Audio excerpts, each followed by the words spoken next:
I rank where the view is nothing less than phenomenal. For how I express and project from my abdominal. The only view better, both my daddy and my mama know. No living parents, my sons give me balance. My wife is my serenity, this mic is my identity. The world is foul enough, that's why I write without obscenities. Provoking danger with broken language and spoken anguish. Begging to get hurt, why would you ask to go through changes? Yes, Lord, life's a chessboard, master the angles.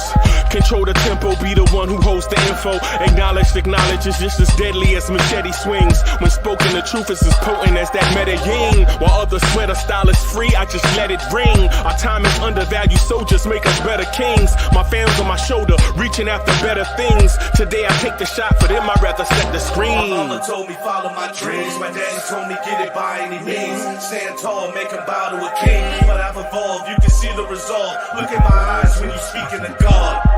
Life and for those who we caught up in using what I was taught with the muse. I guess they call it proving I'm more than an artist. Penciling out my darkest while stenciling out a harvest. And storing what gets me from A to B, just like garages. Instrumental with collages. Envision what I've been drawing. Broadway to give you rhythm like the great Lena Horne.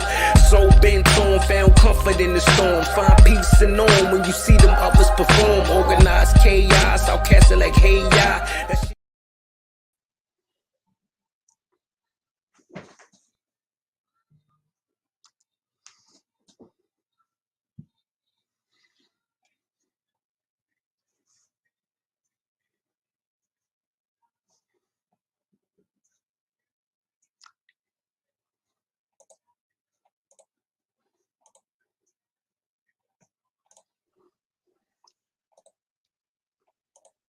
Yo, party people in the place to be, what's good? It's your man's Uncle Freezy. Welcome to the Knicks Wanna Drive. Let's get it. Let's start. Let's get it. Y'all know how we do this thing. Blue tears, orange tears, Florence tears. Let's go. Let's go. You're not rocking with your man Uncle Freezy, the chief rocker of the mornings. Let's get it. Your man's Uncle Freezy started a new show on Vibe and Stuff, man. A thing called Vibe and Stuff Live with your man Uncle Freezy and Chuck Allen. That was dope this morning. That was dope this morning. I advise if you're up early, if you're an early bird, or whatever type of bird you are. You could be a duck like the dude back there. Whatever it is, check out Vibe and Stuff Live, man. We try to start your mornings off fresh. Get you off on the right foot right before you tune into the Knicks Wanna Drive. Right before you tune into the Knicks Wanna Drive with your man, the #1 chief rocker of Knicks Universe, your man's Uncle Freezy. Right? I am the chief rocker. You know why I'm the chief rocker? Because I say stuff like, throw your hands in the air and wave them like you just don't care. And if you got some loot and a stick of doozy fruit, somebody say, oh yeah. Oh yeah. Let's get it. Let's get it. Let me say this thing real quick to you. Let me say this thing real quick. I want to quote the great American poet, Grand Poobah. Right? I want to quote the great American poet, Grand Poobah. I only have one quote this morning. And I'm just going to do it really fast. Or maybe not really fast, but do it urgently. Right? And so here's the quote for Grand Poobah. Now, a lot of people think that this is as easy as it looks. Books and books of rhyme, concepts, and hooks. Session to session to get thoughts manifested. Stressing and stressing to hit the world with a blessing. That's how I feel about y'all every day. Every day that I come on, every day that I hit the live button, I'm thinking like, man, do I have enough quality content to be the chief rocker supreme, the man Uncle Freezy? Right? Shout out to the chat. T. Williams, Chef NYK, Rich Boy Pudge, nice. Felipe 210, what's good? How's the weather where you at, Felipe? Yo, look who's in the building. Subliminal 209 is in the building. What's good? Los Knicks is in the building. What's good? What's good? KBL is in the building. Abba 55 is in the building. Yo, what's good? What's good with you? What's good? Let me do the tip off, right? What does tip off start with? Tip off starts with the letter T. T, right?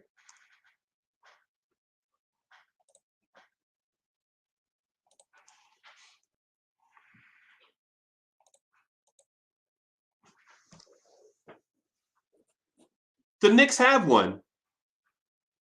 The Knicks have one, and we have to be patient with him, right? The Knicks have one, and we have to be patient with him, right? How this thing goes is this. The Knicks get an entity. We are not patient with that entity. We spoil it and then regret when it doesn't pan out. Crazy Eyes in the building was good. Was good. That's how it works generally. All right, so what I want to say to you is this.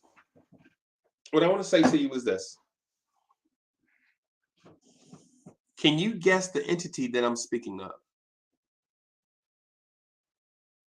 Is it RJ? Is it Tibbs? Is it Leon Rose? Is it Julius Randle?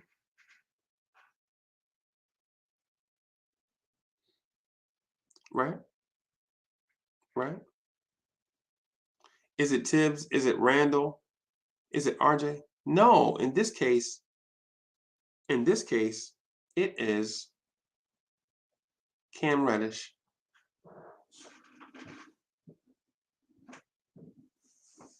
That's right, you heard me. And I've been thinking about this thing all night. Right, Rich Boy is Reddish.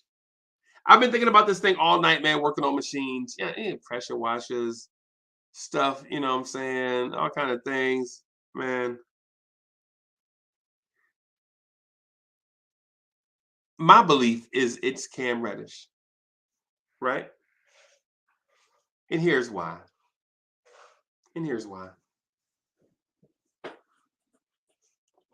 RJ is our boo thing, right? RJ is our baby. He's the youngest player on the team, right? Right?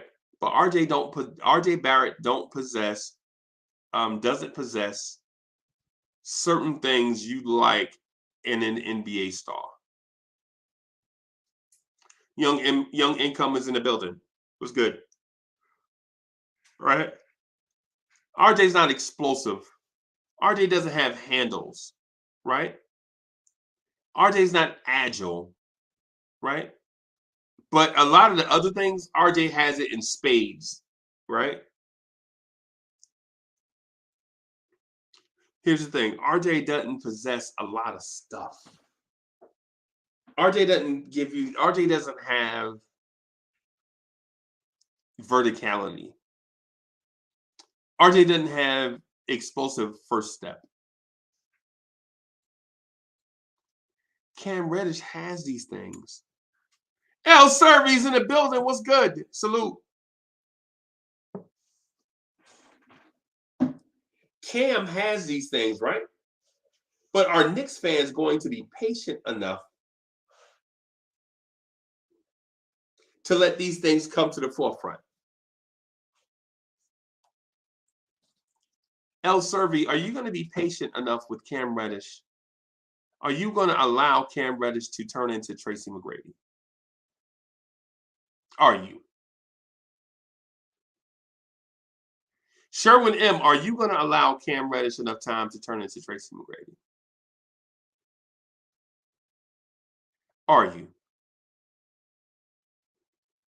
Because the thing is most Knicks fans, they want a certain thing, but they can't wait for the thing to develop. Right? They just can't wait for it to come to the forefront. And I'm here to tell you, if you're patient with Cam Reddish, and I don't mean I don't mean a very long time. I don't mean 4 years. I say the rest of this season, training camp, and the start of next season, you'll see the signs of a young Tracy McGrady. Sherwin M says, I don't see T-Mac and Cam Reddish. No, yeah. Get ready to, though. This kid has untapped potential oozing out of him. Oozing out of him. Right? We just have to be patient. We have to allow the Tom Thibodeau thing at the end of the season play itself out. Right?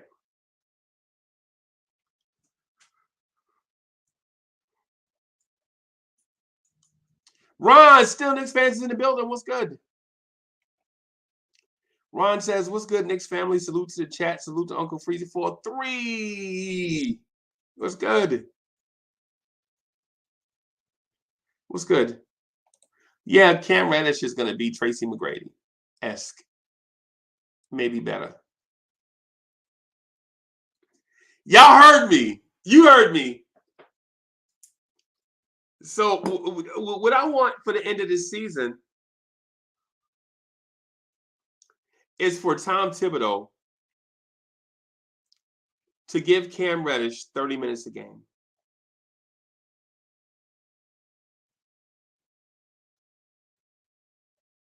Y'all heard me. See, because here's the thing. No. Jeremy Nussbaum, what's good? Listen to your man. Have I ever steered you wrong?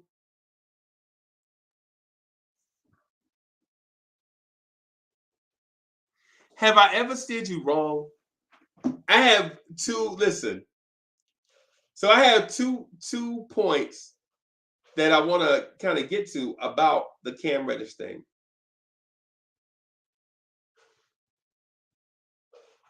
Right? First, the first thing is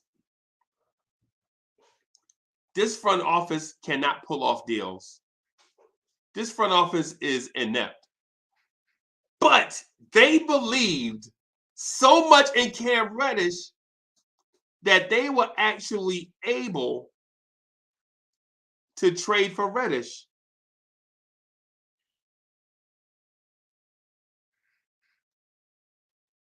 So in most cases, they botch everything. But in the Cam Reddish case, they get it right. That means they believe in this kid.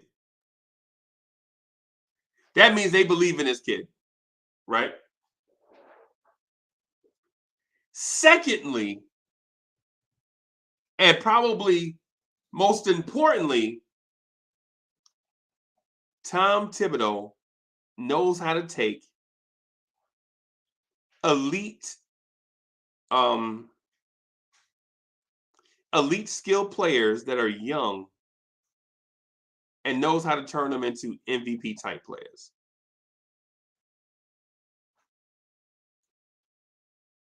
Tibbs knows how to take an elite level prospect and turn it into a league MVP, borderline Hall of Famer.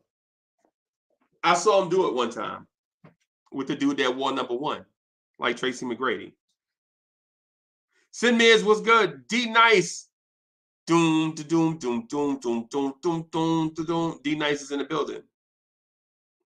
Taking out you suckers and you don't know how I did it. What's good? T. Williams says, hey man, you're stirring the pot. We went from saying Reddish would be Paul George to T Mac, LOL. I'm saying maybe better than T Mac, is what I'm saying. Danny 7, what's good? And I know y'all didn't hear me because I whispered. I'll whisper it one more time. Cam Reddish may be better than Tracy McGrady.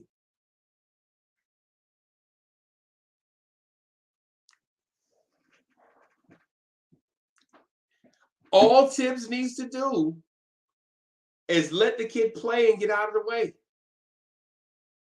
Let him go. Wind him up and let him go. Mr. Muhammad Musa is in the building. What's good?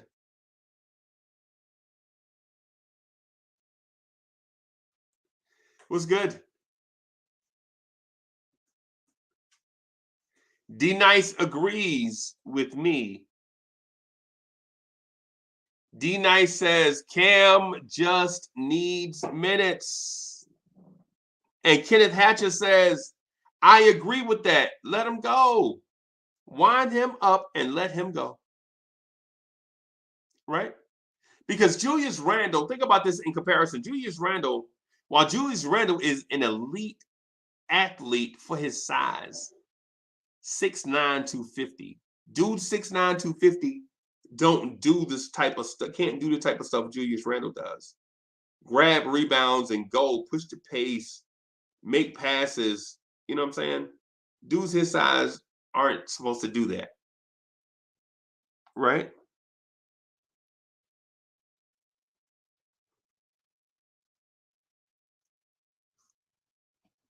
Sherwin M says, Cam being better than T-Mac. Do you know T-Mac was better than Kobe before he got hurt? My comment to that and my response to that is, so what? It lets you know the level of player Cam Reddish will become.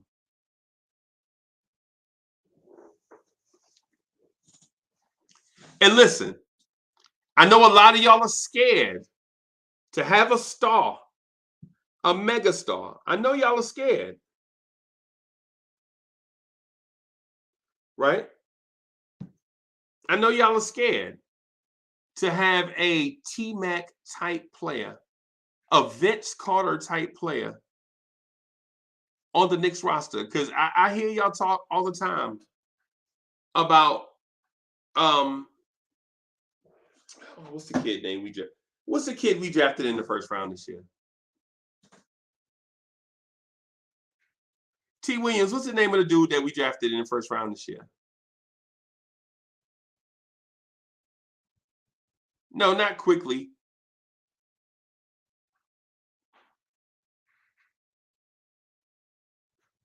Grimes. All right. Grimes. I know y'all love Grimes, right? Bruh. Come on. Grimes. Come on. What are we doing? Quentin Grimes is David Wesley, right? Quentin Grimes is David Wesley. Y'all remember David Wesley used to play for the Charlotte Hornets? Quentin Grimes is Bobby Phills. Okay?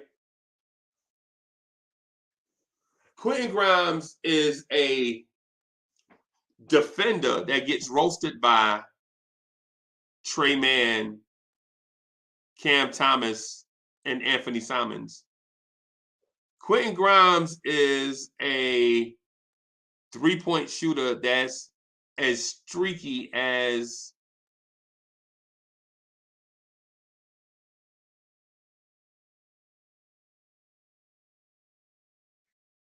Quentin Grimes is David Wesley. Yeah. Quentin Grimes is David Wesley. And that's no knock on David Wesley or Quentin Grimes. But the potential of Cam Reddish, are you serious? A 6'8" athlete that can defend a little bit, that can score and play make, get steals? Come on. Quentin Grimes is a 6'4" Shane Battier. There it is.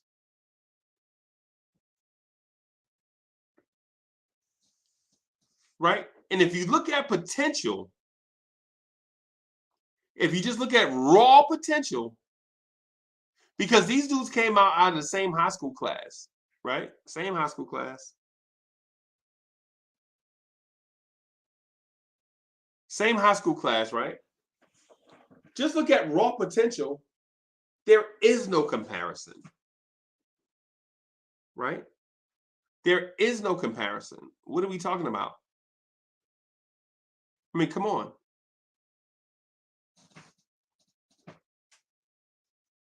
And I'm not saying that Quentin Grimes is not an NBA player, because he is, right?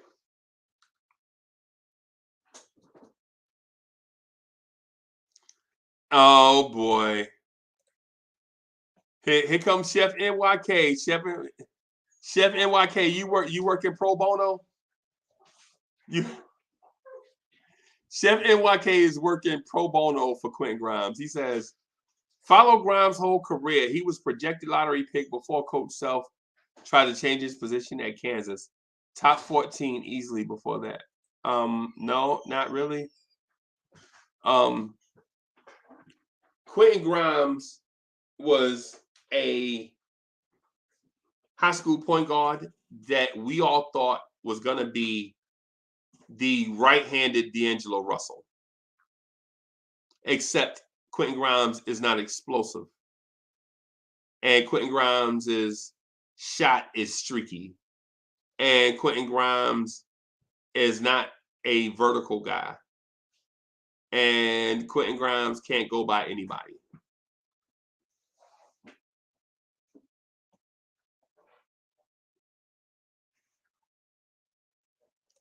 D Nice says, yo, ask Anthony Edwards who his hardest cover was. We know.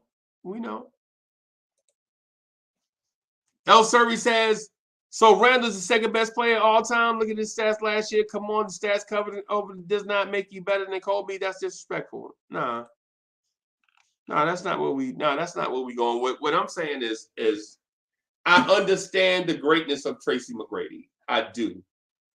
And I understand that saying Cam Reddish may be better at the end of his career than Tracy McGrady. I get it.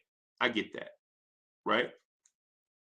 But what I'm saying is at some point, Knicks fans have to understand or have to embrace their own star.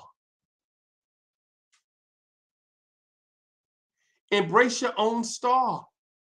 You don't have to go out and get one if you have one in house. Wayne Peterson says Grimes, aka Clay Houston. Right. I feel you. I feel you.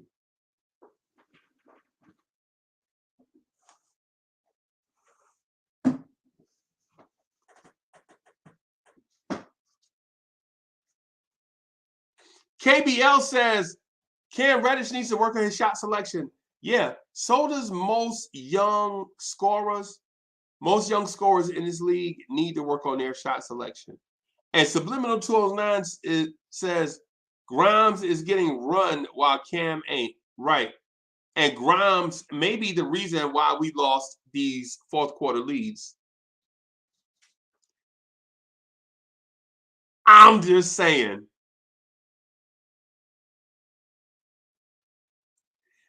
I'm just saying. Quentin Grimes is a 6'4" defender. Yet, a 6'3" guard came off the bench and roasted Quentin Grimes.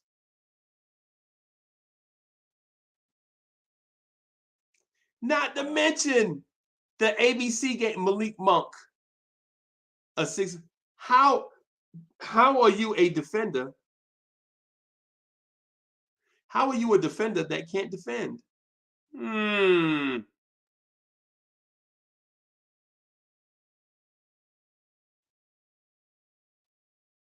El Servi says, Sherwin, cool. T-Mac was better than Kobe. T-Mac is a legend. Okay, all right.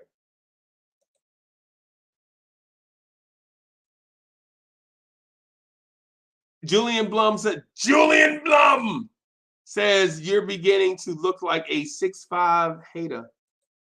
How?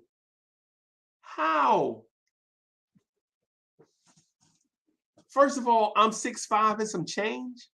Give me some credit. Give me some credit. Give me my change. If I was in the NBA, they'd call me 6'7".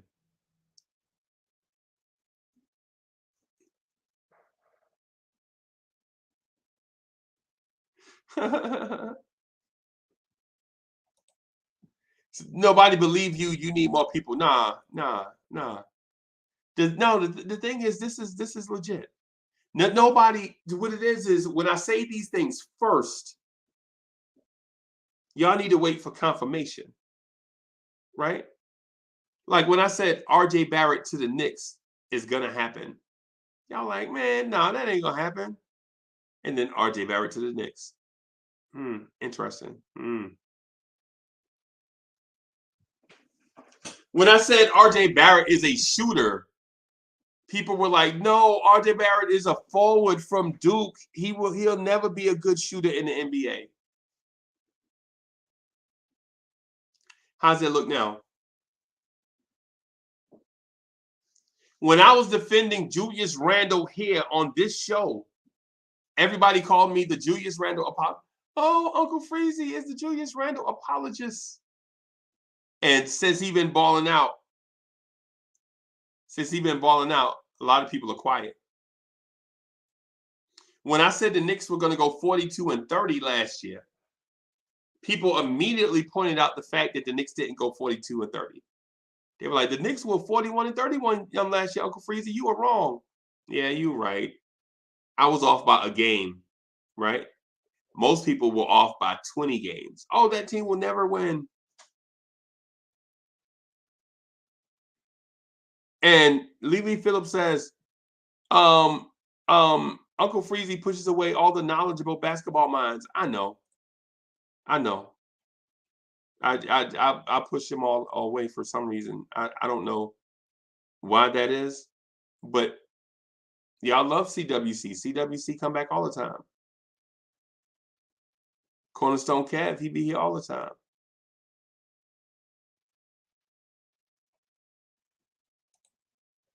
So Wayne Peterson says the fact that a rookie off the bench is being brought up in this conversation accounts for something.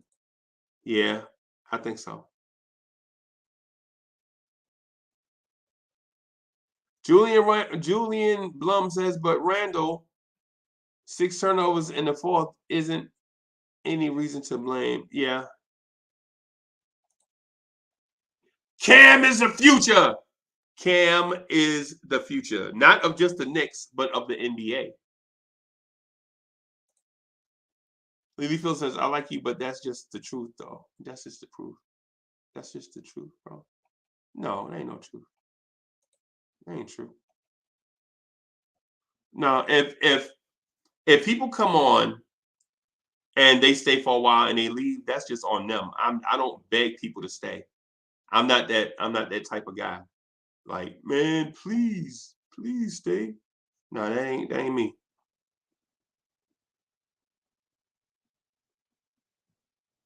I just, it's just what it is, man. We come on, we rock for a little bit. People, you know what I'm saying? It is what it is. Ain't nothing to it. Tat Face is in the building. June 1. Peace, Uncle Freeze. Peace to chat. Peace to Knicks Nation. This year sucks, but guess what? We still here. That is the best statement that I read. That statement went right to my heart. That statement went right to my heart. Right? We still here. The Cam Reddish thing, though. The Cam Reddish thing is real, man. The only thing, for instance, all I want to do is enlighten people beforehand, right? Because I don't want to be like one of the folks that saw it coming, didn't say nothing, and then parakeet you know what I'm saying? Oh, Cam Reddish is a star in the making. I already knew that. Why would I wait until it happened and then be like, yeah, that's it. That's what make our conversations dope. Our conversations be dope because I'm not afraid to say how I feel. Y'all come in here and voice y'all opinions and such. And I don't just do y'all dirty by like letting y'all comments slide. Like I don't do the fast comment thing. Like I don't put y'all comments on turbo and y'all be talking and y'all comments just be scrolling through the thing. I feel like y'all participation means something.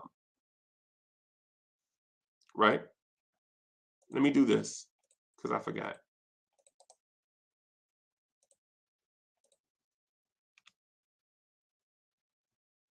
I thought I forgot.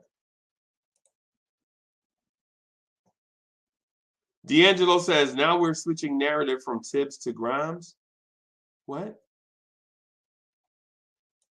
Narratives? Cully, what's good?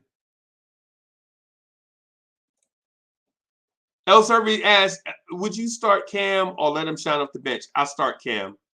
My lineup going into the second half is Miles McBride, RJ Barrett, Cam Reddish, Julius Randle, Mitchell Robinson.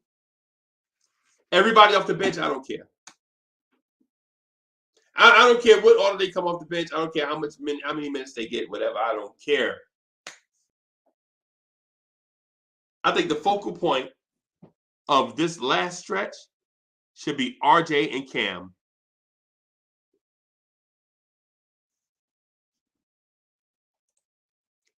Rick V says Berman called out the front office today in the Post, said firing Tibbs is the wrong guy. I agree. 100%. D-Night says Cam in 7 games as a starter for the Hawks, average 32 minutes and 18.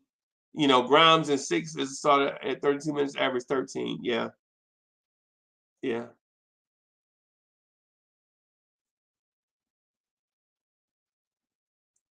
Big V CEO, what's good? Big V says, yo, I'm with you on that. Yeah, it's a smart move, in my opinion. Start Cam. Cam has the most star potential. Start him. Start him. Grimes doesn't have star potential.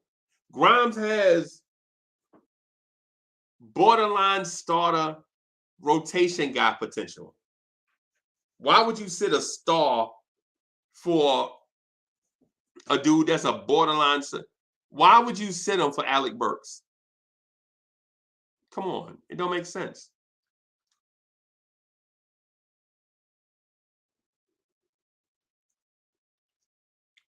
Rich Boy says this is part of the problem.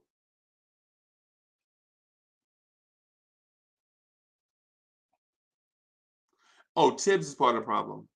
Be Civilized is in the building. Says Tibbs is the fall guy because someone got to pay for the terrible display that we're experiencing. Okay. I feel you. I don't think Tibbs is the problem. I don't think Tibbs is the problem at all. I think the problem is poor point guard play. And Cully hadn't put out no more new music. That's the problem. James Jen, what's good?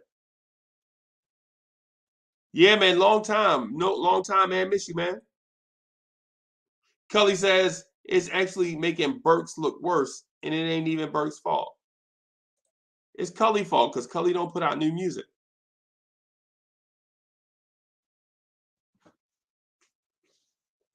Yo, go to Cully page, is Culley, and check out the Lemon Pepper freestyle.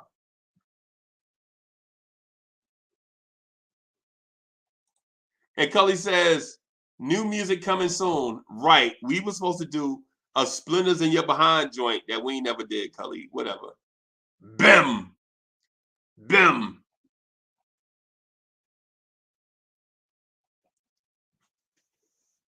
Yo, Cully, hey, if I were you, I would check out Julian Blum. I don't know if Julian Blum want me to put his business out there like that, but he sent me a joint that was fire.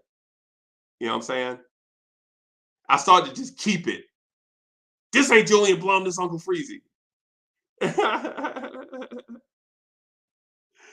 Yeah, man. Respect. Hey, respect to Julian Blum, man. Respect.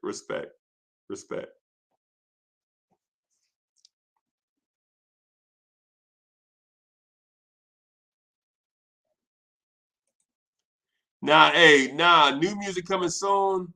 Cause Splinters didn't age well. Only Deuce, not so man. Grimes is coming. It's coming.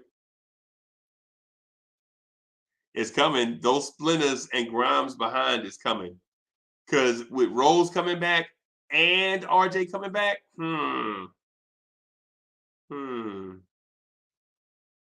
I know y'all believe the children are the future and teach them well and let them lead the way, but Cam is the future.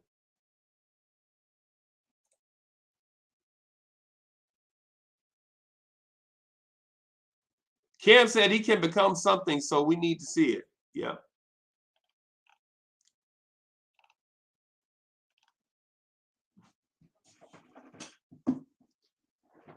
So I think Cam can probably average about 15, 16 points per game down the stretch, and then next season explode for like 22 points a game. Brooklyn Butch says Tibbs is a total problem, but he is definitely part of the problem. Tibbs is the total problem, but he is definitely part of the problem. His inability to expand the offense and is not to adapt to change. Nah, man. Nah. Don't put that on. What are y'all talking about? How y'all gonna blame Tibbs for offense and he don't even have a point guard? Hello? Y'all gonna blame Tibbs for offense knowing that he don't have a point guard? Y'all just being unreasonable, man. Yes, James Jen. Yes, I think Cam gonna be here for the next 8 or 9 seasons. I don't think the front office traded for Cam just for him to walk out the door. They don't dislike Knox that bad. They don't dislike Knox that bad, man. Where they would give up an asset just to get rid of Knox. They had to see something in Cam. Right? They definitely had to see something in Cam.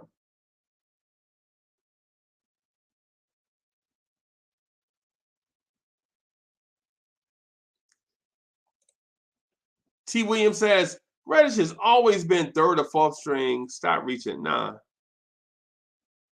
that ain't what we talking about, man. The dude has star potential. The dude has star potential, man. The dude has star potential.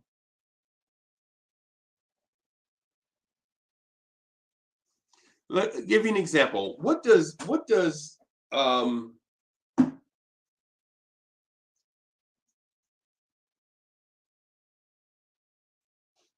Devin Booker have that Cam Reddish does not?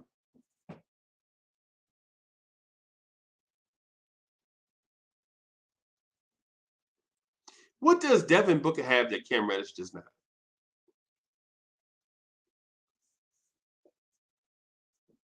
While you answer that, I'm gonna grab a juice.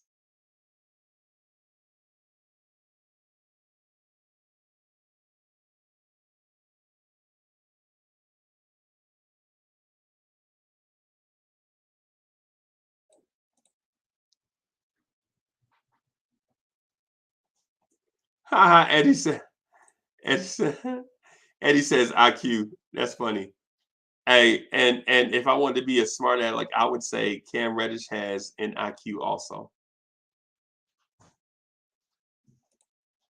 DJ Merv J says, "Are you serious? LOL." You want me to give you this? Let me give you this. You know you on camera. Y'all want to see Miss Mocha? No. She pouring your man some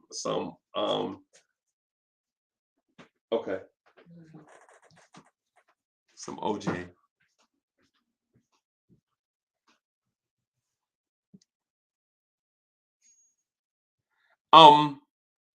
The difference between Devin Booker and Cam Reddish is opportunity.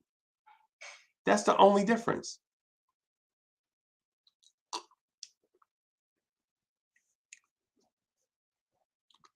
You could see, listen, so the thing is, you get to see a consistent jumper because Booker gets consistent minutes and Booker got a consistent opportunity to be the guy.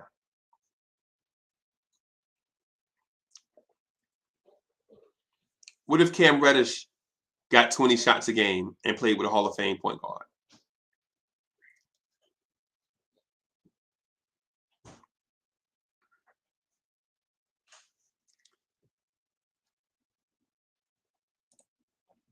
The ghetto intellect says Cam Reddish can't watch Devin Booker draws, and that's because Devin Booker doesn't wear draws. I heard that's the rumor. Pause.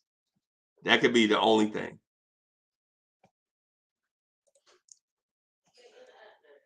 So Cam Reddish is on the Gerald Green path. What's the difference between those two?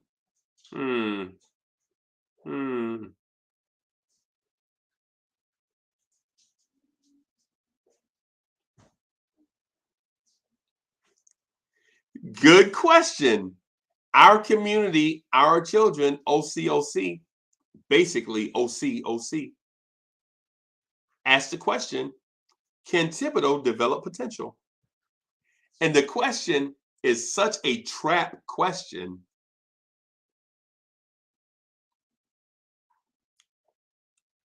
This is such a trap. I think I might get in this trap and lay down.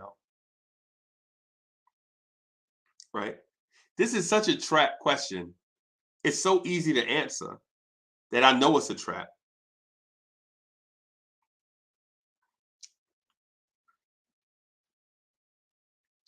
It's like the question. It's a question like when you come home late and your girl like, oh, you made it. That is a question, right? And you know you can't just say, yeah, I made it. You know there's some explaining to do, right? She's looking at you like, oh, you made it. Yeah. Dang it.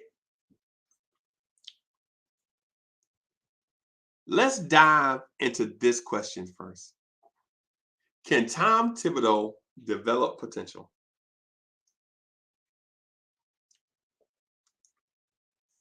And I see y'all questions out there too, right? But I want to answer this one. Selfishly, I want to answer this one.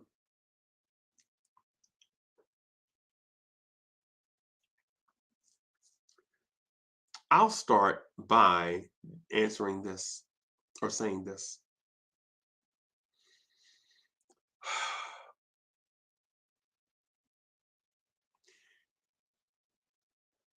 In year one of Tom Thibodeau and Julius Randle, did Julius Randle make the All-Star team?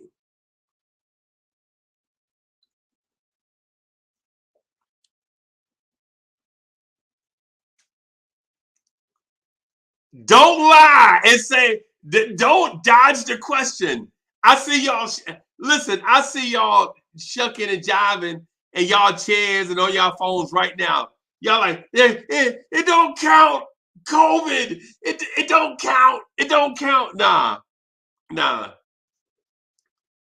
Did Tom Thibodeau in his first year as a Knicks coach get a player to the All-Star game? And it's y'all do not want to give Randall credit for being an All-Star.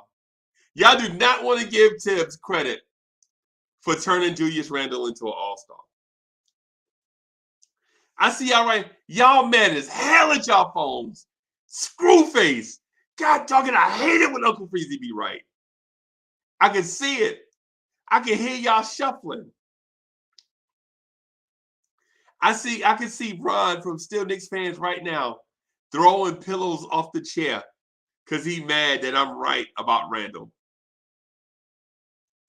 And like I tell Ron from Still Knicks fans, and y'all check out their joint. They got plenty of shows, but make sure y'all check out Know the Ledge Saturday mornings at 11 a.m.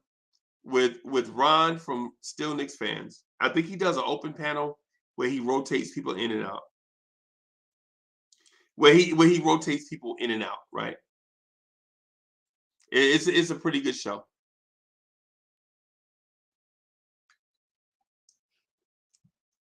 Also, subscribe to their channel. Their goal for end of March is 1,000 subscribers. And right now, I believe they are at like, I think they're at like 480 something last time I looked, or last time I saw it. I think their channel is growing so fast. Their channel is growing so fast. I can't keep up with the number, man. I know they were like at 480 something, right? Go subscribe to their channel because they have something. The dude Ron that rocks the joint, he is a chief rocker.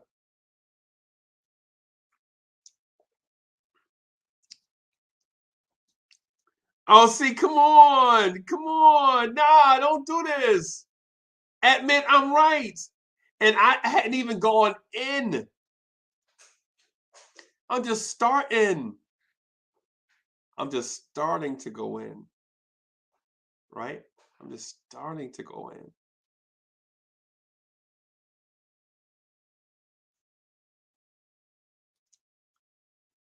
Wow.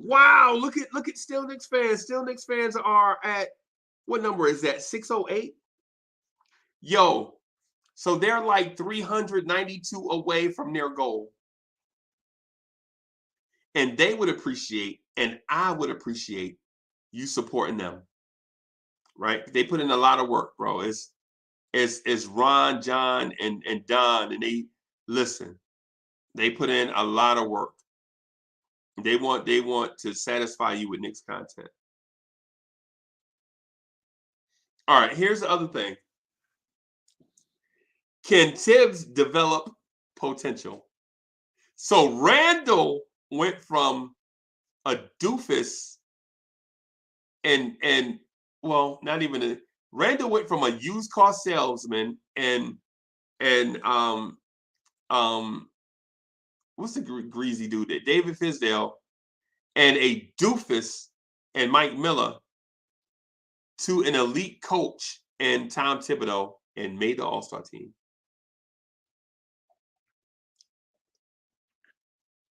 Y'all were calling Julius Randle dubious handle.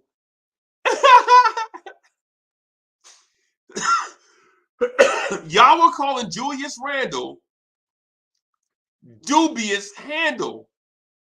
Y'all were calling him dubious handle in his first year with the Knicks.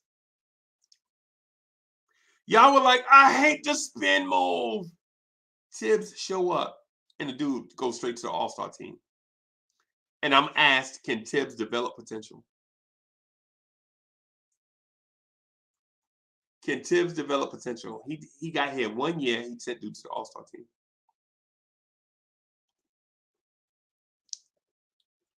Right? Y'all were calling Julius Randle dubious handle. Right? Tibbs show up 1 year, dude go straight to the All-Star team. 8th in MVP voting. 2nd team All-NBA. And I'm asked, can Tibbs develop potential?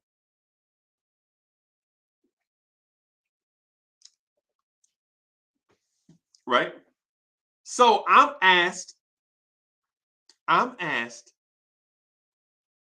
if Tom Thibodeau can develop potential. I'm going to name another player that Tom Thibodeau touched in his career, right? Tom Thibodeau coached this guy, and he ends up an all-star. Zach LaVine. And I know y'all want to cry, right? I wish I could give y'all this cup. I wish I could give you this cup right here. Can you see it? I wish I could give y'all this cup so that when you start whining about this argument, you could just fill up your cup with these Lawrence tears, right? Right? Zach LaVine is a player that was coached by Tom Thibodeau. And now he is an all-star.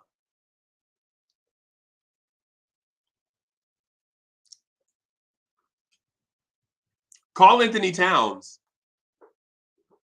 is an all-star. He was coached by Tibbs. Got one even spookier for you.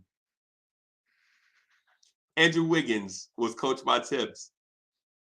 And now he's an all-star. Right? Tom Thibodeau took the #1 pick in the draft, Derrick Rose, and turned him into the league MVP. Tom Thibodeau took the #1 pick in the draft and turned him into the league MVP. And then later on, he took the 30th pick in the first round, Jimmy Butler, and turned him into an all-star. And I am asked,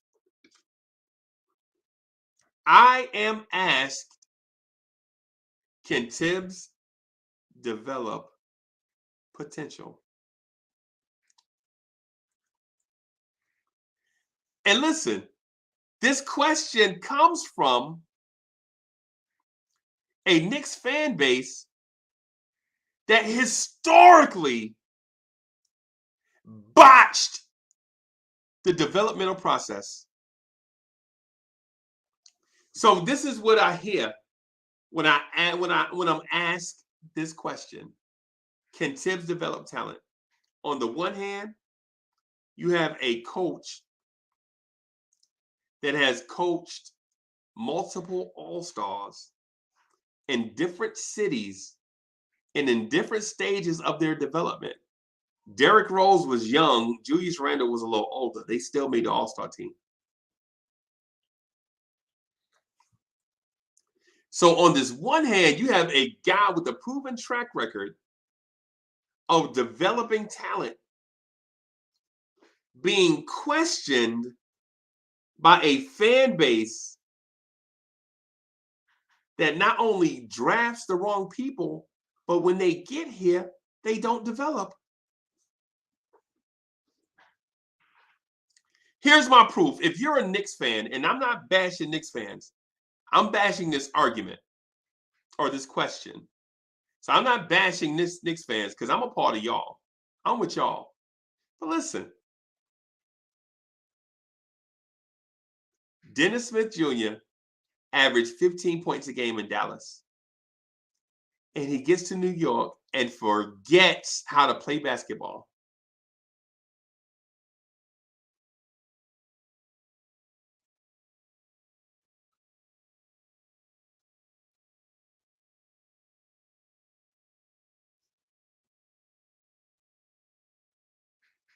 Dennis Smith Jr. as a rookie averaged, let me be sure because I know how y'all are. Uncle Freeze, he didn't average. I know how y'all are. Y'all give me like, Dennis Smith, he didn't average 15. He only averaged 14.999. I know how y'all get. Okay. All right. There it is. Dennis Smith Jr.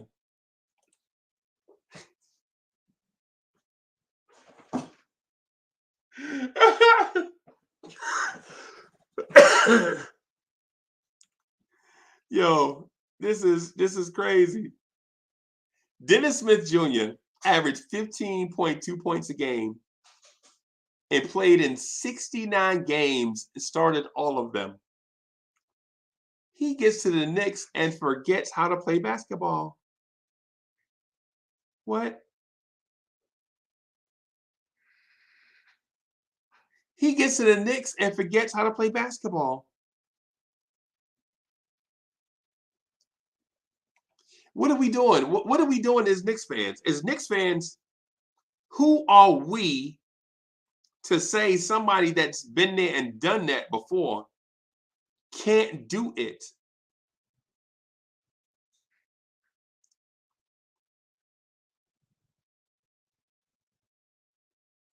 And I'm not going to remind us of guys getting here and not developing, like Andy Routins, like Landry Fields, like Frank Ntilikina, like Jerry and Grant, like Kevin Knox, like Iggy Brezdakis, like Tony Wooten, Alonzo Trier, Damian Dotson, Kadeem Allen. Who are we to say a dude that took an excellent talent that was all over the place, though, turned him into the MVP, can't develop talent?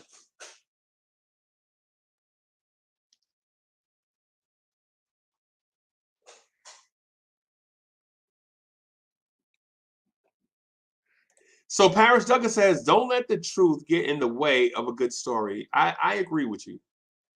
Don't let the fact that a two-time Coach of the Year coached Derrick Rose to an MVP. I know that sounds false. I know that sounds false, right? But that didn't happen in New York. That happened in another city, right? That happened in another city. Let me see. Let me look. When Tibbs was 62-20, let me see. Okay, New York Knicks win-loss record 2010-11.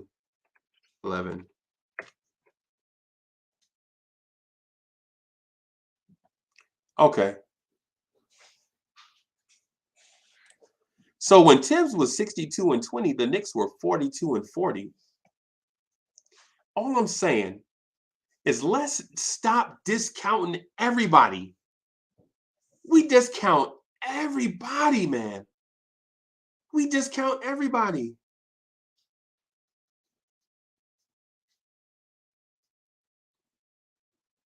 We discount everybody. We don't give anybody credit for anything. Now, already we want to fire Tibbs after a season and a half. Yeah, this season is horrific. And Tibbs needed, hey, listen, I ain't gonna say, listen, I don't speak to people getting fired. Like, I don't go on people's job and be like, yo, he need to be fired. Tibbs needs something, though. Some corrective action definitely needs to be taken. Right? But how you gonna say the two-time Coach of the Year ain't good enough to coach the Knicks, and the Knicks ain't did diddly poo? The Knicks ain't did nothing. The Knicks ain't won a championship since Vietnam. And we up here talking about Tibbs need to be fired. Bro, the Knicks ain't won a championship since 1970, since Evel Knievel. The Knicks ain't won a championship since before Chico and the Man. When the Knicks won a championship, the Brady Bunch was on TV live. The Knicks ain't won a championship since the Partridge Family. Shazam!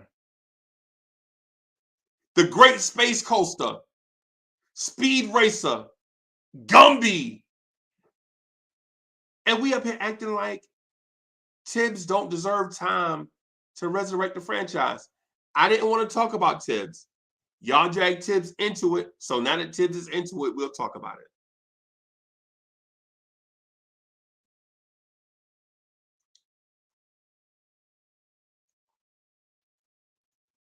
Right? Since we got to talk about Tibbs, man, let's talk about Tibbs. Can we name some coaches before Tom Thibodeau, though? Like Mike Miller? Like David Fisdale?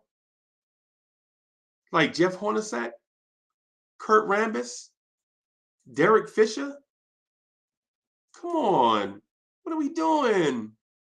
What are we doing? What are we doing? It's like how I defend y'all. Like how I defend y'all on social media. Right? People are like, yo, Knicks fans don't deserve nothing. And I'm like, nah, that's the complete opposite. Knicks fans deserve everything, right? Because it's not fair what we've gone through this last 50 million years of NBA basketball, right? Pistons fans DM me often, like, man, y'all ain't even gave Mitch an extension. We'll take him. I know this. But that's not fair to Knicks fans, right? That's not net fair to Knicks fans. Knicks fans don't work in the front office. You feel me? Knicks fans deserve a lot, right? And sometimes when I talk about y'all, man, I unintentionally get choked up. And don't be thinking I'm soft, because I ain't, no softy, man. Don't play me like that. But when I think about all the stuff that we've been through, it make me mad, man. It does. This thing makes me mad about what. Listen, I know Knicks fans are smart. It's a few Knicks fans that come through that are idiots, but it's just like your family, bro. Every family has an idiot or two, right? Every family got that. You can't escape that, right? Right? The thing is with Tibbs is I agree with y'all on a lot of the stuff that y'all say, right? When y'all say Tibbs need to change up his rotations, I agree and have agreed, right? But I just don't agree with firing, right? When y'all say Tibbs need to switch up his substitution patterns, I agree. When y'all say that Tibbs need to make better in-game adjustments, I agree, right? But when you say fire another coach a year and a half into his tenure, it makes you look psychotic. It makes you look psychotic. It's what it is. You can't fire a coach every year and a half. You just can't. Because at some point, the problem is not the coach or the roster. The problem is not the front office. It's you. You can't control yourself. That's the problem. The problem is not how long you could be patient with a certain guy.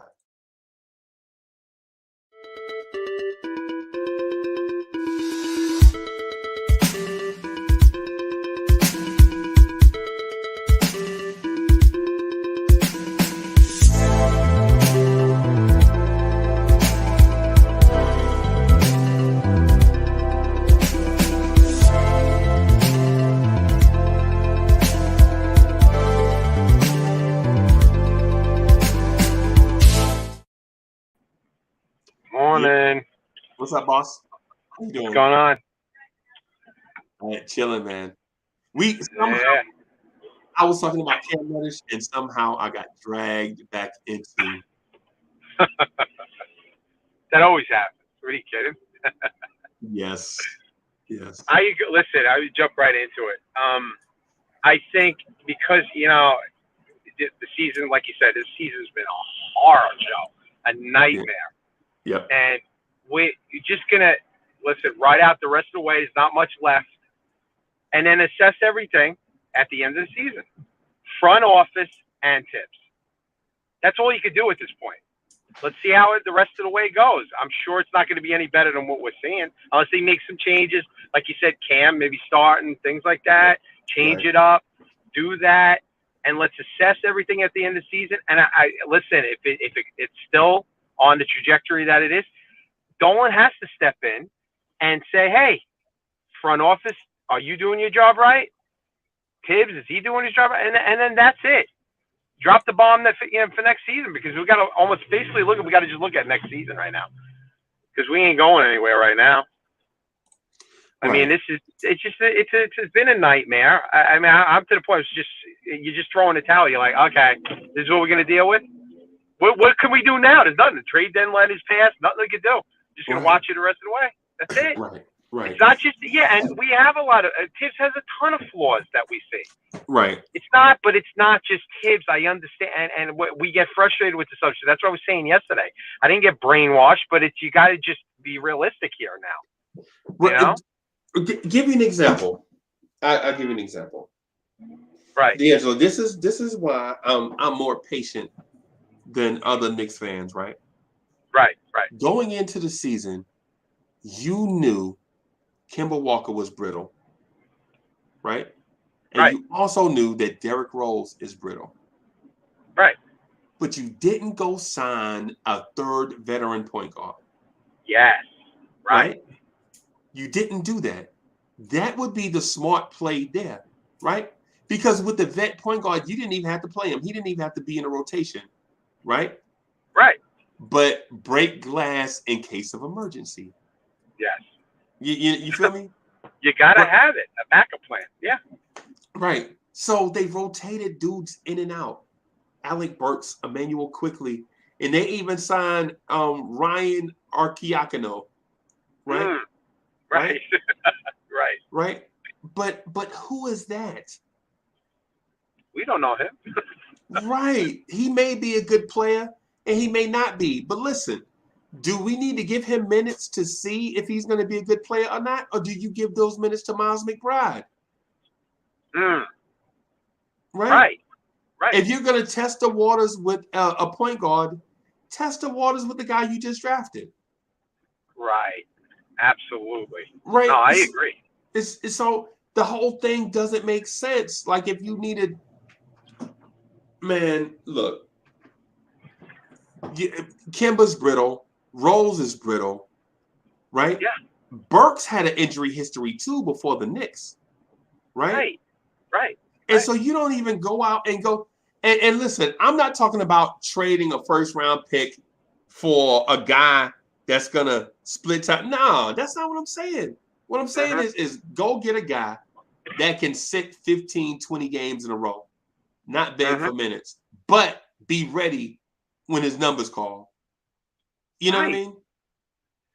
They didn't even do that. You know their injury. You know Rose is injury prone. Right. And you know Kemba was going to be injury prone. They had to know his knees were going to give out. You had to know. Noel, it's been non-existent. You don't have a backup. You know, I mean, all these factors that you're saying. Right. You got to have this as just so a fallback plan, something. But they don't. They didn't do that. Right. And so how do you blame Tom Thibodeau for that? How do you blame Tom Thibodeau? He's given the tools that he has. Yeah, he's given the tools. Right. That's all I'm saying. I've had this epiphany over the past couple of days. When you started going over the records on Sunday, and I'm just saying, you got to look back. You got to take a step back. You know how a fan I am. I go crazy with this team, just like you. We want to win, but you got to be fair about it. Right. There's got to be a balance of who's right and who's wrong in this situation. But go ahead, you were still finishing up your thought. And so Ms. Geraldine wants me to answer this question. Let me I'll answer this. So Ms. Geraldine says, did Tibbs have a point guard when he was the coach and general manager when he was in Minnesota? No, Ms. Geraldine. His point guards, think about his point guard rotation. Think about this. Chris Dunn, Jeff Teague, Derrick Rose. Who is going to win with Jeff Teague, Chris Dunn, and Derrick Rose? A healthy Derrick Rose, but he was never healthy. Right. Never. No. It's so frustrating. It's so frustrating, man, how we do Tibbs. Listen, I'm not throwing my life on the line for Tibbs. But all I'm saying is when we have these conversations, just be fair. That's all. Take a step back. Take a step back and analyze it the proper way. Yeah, just be fair. Yeah. The dude didn't have I mean, And listen, here's the thing. Here's the thing, right? We were complaining about losing big leads to certain teams, right? Mm-hmm. Guess what those teams had, and guess what we didn't have? Point guards. Never addressed. We didn't address it. We were going into this season on a Hail Mary prayer that Kemba was going to be healthy the whole season and going with Rose in the second unit. Right. And have fire happen there. So, I mean, that's the front office. There you go. You go back to the front office. Right. You direct the point. You point the fingers back in that direction. And Tibbs was never going to just play the kids. And that's not what I was asking. Incorporate them better. That was the thing with Tibbs. Just incorporate them better and, with substitutions, which you've talked about. Right. Things like that. That's what we need. We wanted to see more from Tibbs, but not just playing the kids, because you're not going to win that way neither. You're throwing the kids into the fire, Yeah, I think Tibbs, and I said this before, and I just want to reiterate. Right. I think that Tibbs' preference was to play the kids, and I know that goes counter to everybody's conversations, right? Right. But the thing about Derrick Rose and Taj Gibson and those guys, Tibbs grabbed them when they were young, third-year players, second-year players, like he did quickly. Wherever Tom Thibodeau goes to coach from here on out, you can best believe Quickly will be on the radar, because Quickly is a Tibbite. Right. Quickly got him young, trained him up like how he wanted him to be. The same thing with Grimes. Wherever Tibbs goes, if he coaches in another city, you can best believe Grimes will be on the radar, because Tibbs got them young, and they played with the personality of Tom Thibodeau. Right. Derrick like a Rose and Taj. Yeah. There you go. Right. That's my point. Yeah. When we say Tibbs won't play young guys, it's not true. I always pull up the roster of when Tibbs was winning games in Chicago, he was playing young guys. Now, does he play them a bunch of minutes? Yes. Now, but you can't say he never played them. Right? Mm-hmm. Tibbs played a bunch of young players, man. A bunch of young players. Right? Saying that all Tibbs wants to do is play veterans is not accurate. It's accurate. It's only accurate in this sense because, in my belief, the front office is forcing him to play Evan Fournier, Alec Burks, Nerlens Noel, and those guys. Right?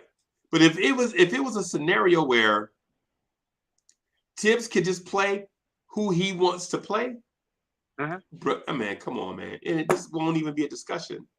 Yeah. I think I'm sorry. No. Go ahead.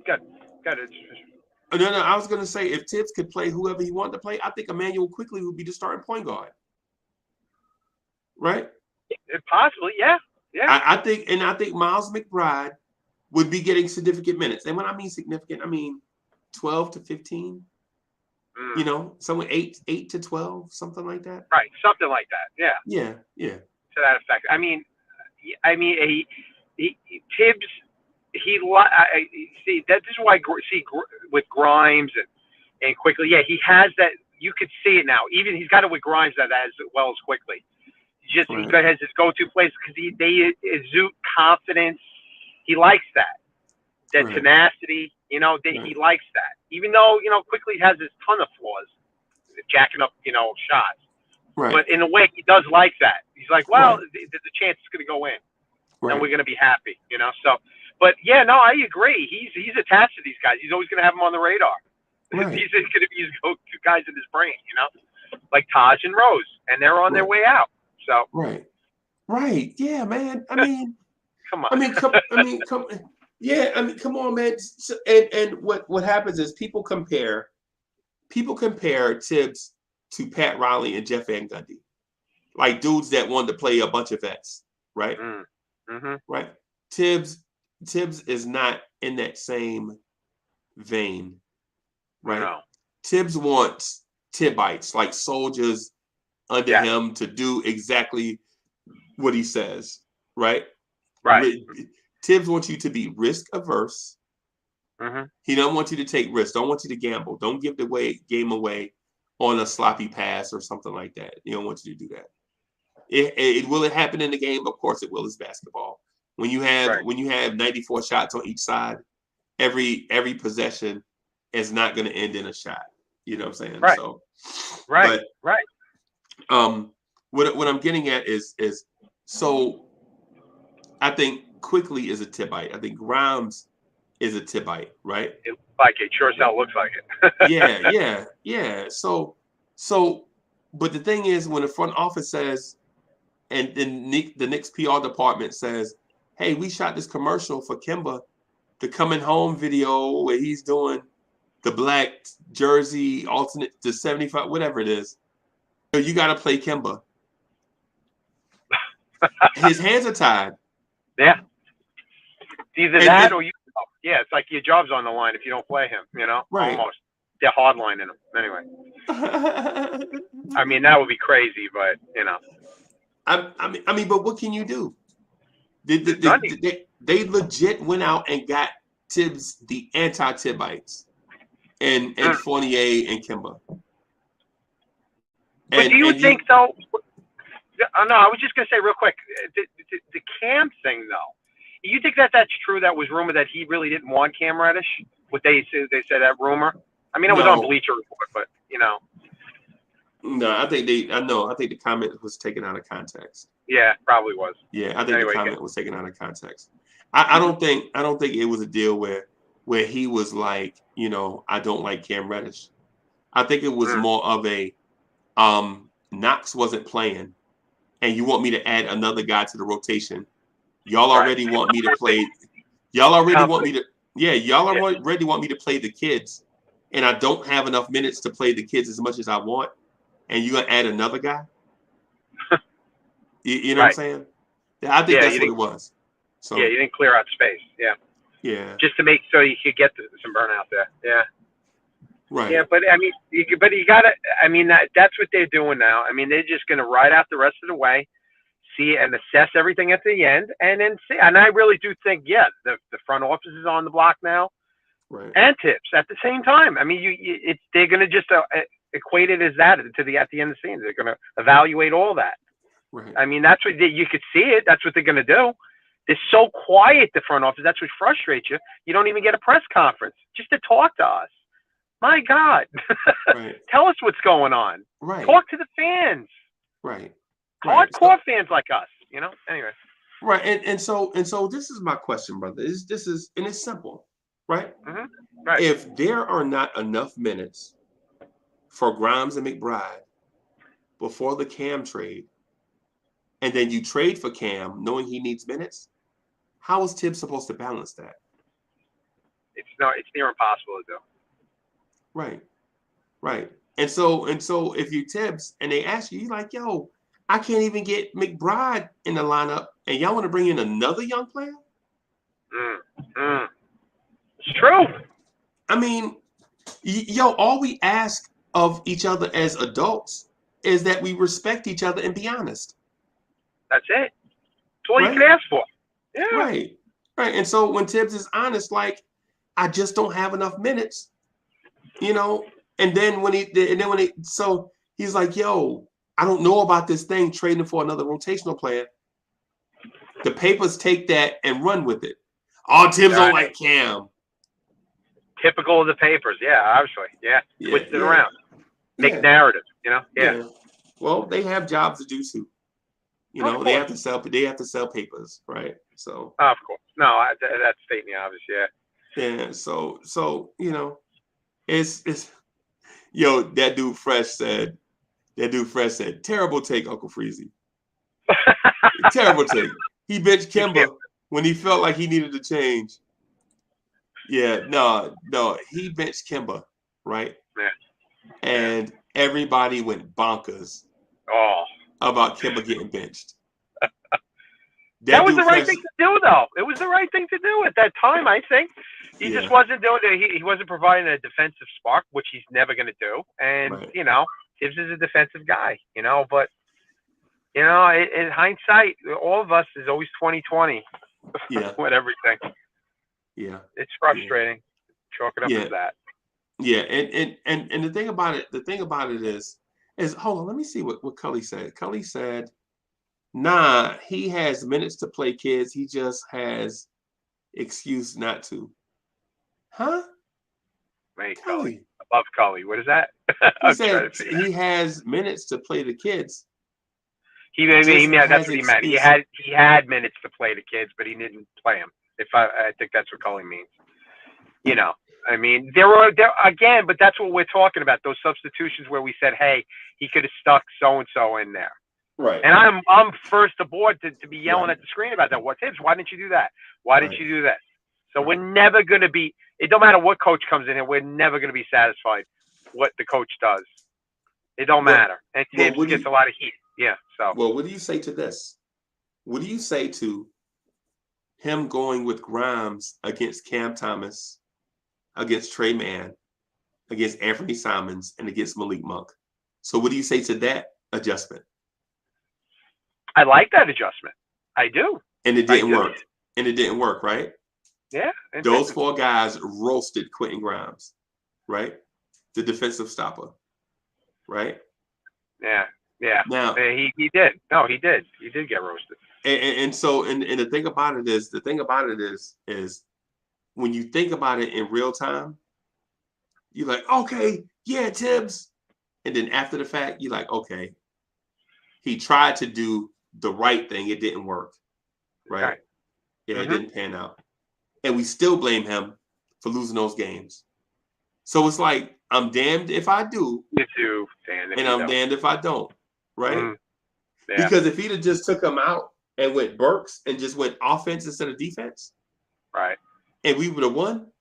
People like Tibbs don't play the kids. That's right. That's right. A disastrous season, and it just doesn't look like it's going to get better. Maybe it'll be a couple of bright spots in some games that we get the rest of the way. I want to be positive about it. You know, if he does make some changes that we like as fans, and that's smart. But it just sometimes there are those seasons which have been more than good than bad with this Knicks franchise. Right. But it just doesn't look like, you know, anything we do is just not going to turn out well. It's just not, we're not going to get the wins that we want. You know, we're just going to be frustrated the rest of the way and just have to put this in the rearview mirror. And we hope that somebody that with a basketball knowledge and brain in their head that assess this at the end of the year and hold the front office accountable for this mess that they gave Tibbs. Right. Yes, we know Tibbs' flaws, and we don't have to keep going over that. But the front office didn't do the proper. They didn't make the proper roster here. You know, they didn't do it. They did not do it. We went in. They said, "Oh, we did it. We got Fournier.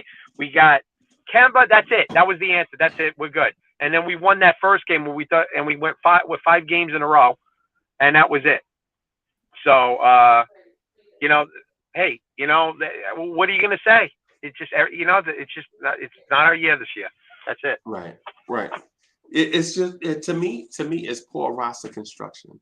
It is definitely right. Oh, and so the poor roster construction led to the slow start by RJ Barrett, in my opinion.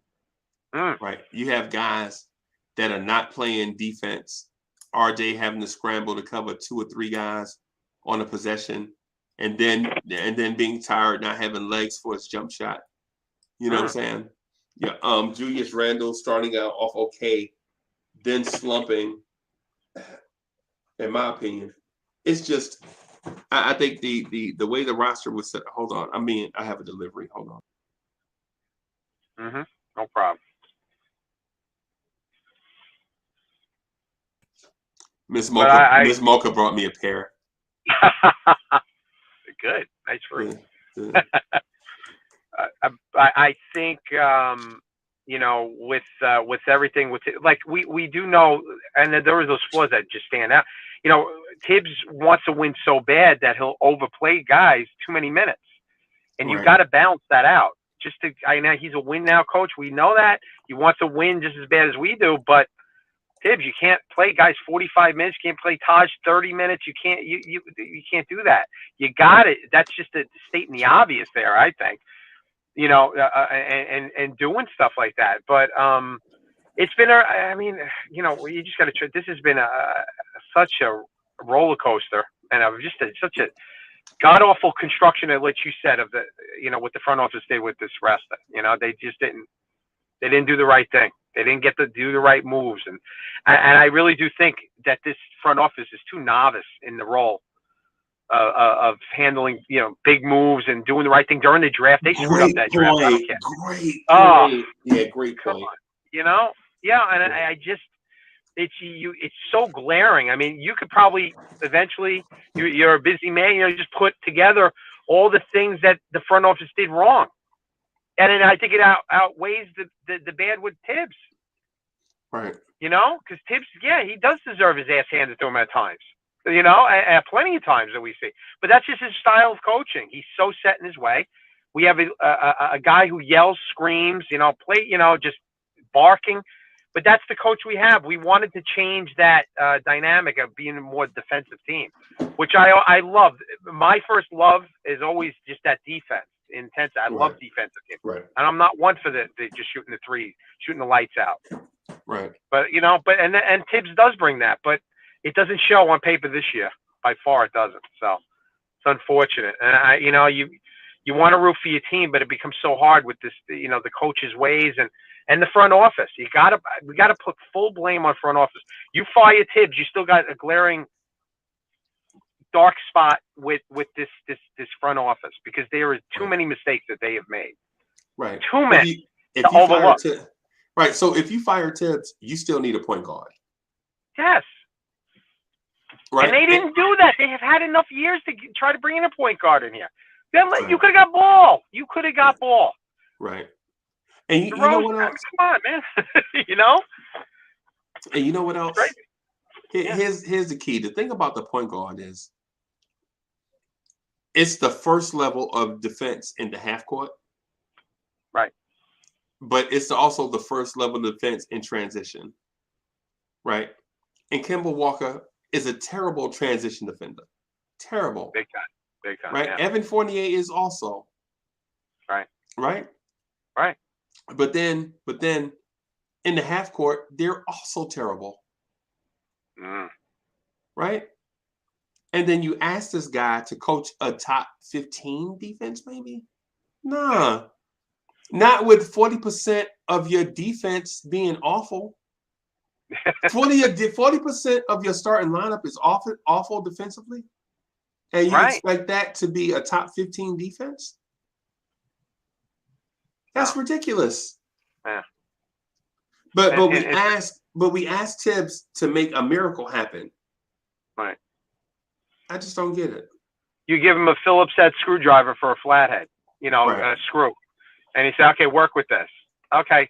Well, and by far, Tibbs's guys are not a Fournier type or a Kemba. They're not defensive minded players. That's why he was more successful last year, because they were more defensive minded players. Right. That's why he had more to work with. They would play under his defensive scheme. These guys can't do it because Kemba has no knees, and even if he had knees, I don't think he could play. He's too small. Right. He looks 4 foot out there against other guards in the league. Yeah. Let me bring in my guys real quick.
Yo, D'Angelo, I'm sorry, man. So it seems like they're talking a bunch of baloney up here, man. What's going on, Uncle Freezy? Hey, Freezy. Hey, let me get over real quick. Uncle Freezy, You want to get rid of Tibbs too in your other show. You like, yeah, he need to go. Yeah. You had that little smirk on your face, like, yeah, it's time for him to go. Oh, now we should keep Tibbs. Come on, Freezy, make up your mind. What's going on? Now you're trying to blame it on the rookie grind. Talking about, oh, he lost us the games and stuff like that. But Randall had 4 turnovers. Every fourth quarter, he had 4 turnovers or more. And you're going to blame it on the rookie. And you're going to blame it on the rookie? Oh, he got cooked by other guards. Everybody get cooked on the team. Mitch got cooked by Oklahoma guy. He went underneath. He reversed the layup on him. Come on, man. Everybody get cooked in the NBA. I will cook you on the basketball court. Nah, not in your dreams, baby. You won't even be able to catch me on the basketball. I will cook you, bro. Cause you gonna come outside with me. I know the weak spot. You gonna come outside with me. I will. I'm gonna shoot them 3-pointers, and then I'm gonna shake you, cross over you, and then dunk on you. And then one of y'all gonna be in the hospital with a torn Achilles tendon because I'm just telling you, you can't move at 40 the way you moved at 20, guys. So y'all need to relax. I'm 27. I'm 27, Joe. Oh, you're a young buck. Okay, you should be in the prime of your life. No, I just play. I was about to say. Your moves might be 27 years old. I was about to say, I can't even believe if you're only 27. I can't even believe I'm 42. I was about to say, I can't even believe you know who Charlie Ward is if you're only 27 years old. It's been a minute. Yeah. It's been a minute. So let me say this. I'm worried. I've seen dysfunctional Knicks management setups. You know, the owner's the same. GM, coach, consultants. I've seen it. We've seen it all in the last 30 years, 35 years with this organization. I don't know what Tibbs is going to do, but I know Tibbs is going to do one thing. He better learn from all the other coaches that got fired in this organization. He better be himself. He better not fold to no pressure and change, because once he does, he lost. If Tibbs comes out next time we play basketball, when are we playing again? Tomorrow? When we back? No, we got a week off, right? I think Friday. I think we say Friday. Yeah, Friday. Tibbs comes back Friday and starts playing McBride 20 minutes a game. Starting Cam and sitting Kemba. And if Tibbs does any of that, I'm gonna be honest. He better be fired 2 days after that weakness. Tibbs better man up and be who he is all the way through. I don't know how this is going to end for you, Tibbs. But again, you knew what you were doing, Tibbs, when you took the job from Dover. You knew how bad it could go. There's nobody in America that's saying, man, I can't believe Tibbs didn't make out with the Knicks when the last 8 coaches didn't make out with the Knicks. Tibbs is no different. Right. So I hope he continues to just win now and put the pressure on management to get him win now players. In the offseason, management finally agrees. We can't get win now players. We've got to change our approach. We got to get rid of Tibbs. I hope the next day after they get rid of Tibbs, that Dolan gets rid of them, because there's no way these guys are capable of managing a rebuild. And then maybe we just went through 4 years of purgatory. I'm used to it. And then we can start again. I don't know where we are. But I know one thing better not happen. Tibbs better not come out and start coaching any different on Friday, or he is not a man. He's not built for what he's built. He should quit. If he has to change the way he coaches this Friday coming, right, then he should quit today. I'm shutting up. Let's cook. Hardwell, if you want it, you can get it too. I'll come to Atlanta. CWC ain't nobody. Why you picking on the weak? CWC ain't nobody on this basketball floor. Uncle Freezy, Freezy will give you the business though. I'll bring my coach in and let him talk to you one time. Ain't no joke. I'm just saying. So and I was gonna challenge. It was somebody from, I forget where they were from. Somebody from somebody from North Jersey. I forget where they said they were from. Maybe Bergen County or something. Let's go. And they were like, yo, I will outrun you. And I had to remind them that I went to Dickinson High. I went to Dickinson High, Jersey City, New Jersey, bro. I'm from Hudson County. Didn't y'all all have to share one track? Like, what did y'all? No. What? No, sometimes we ran at Lincoln Park. Yeah, exactly. Yeah. But yeah. Uncle Freezy. Yeah. You say Cam Reddish better than Grimes, right? Huh? What makes you say? Why are you trolling Freezy? Why are you trolling Freezy today, CWC? Come on, man. You say Cam Reddish better than Grimes, right? No. Yeah, yes, you did. No, I didn't. Yes, you did. Yes, you did. Listen to what I'm saying, bro. Context is king. What I said was Cam Reddish has more star potential than Quentin Grimes. That's what I said. No, and you why would you, and why would I? You said it in a different kind of way, but you said Cam Reddish better than Grimes. No, I know. I said it. Come on. Didn't he say that, chat? Didn't he say that, chat, earlier? I'm like, are you serious? No, I said you could get the business on the basketball court. Let me bring in Jay Boogie.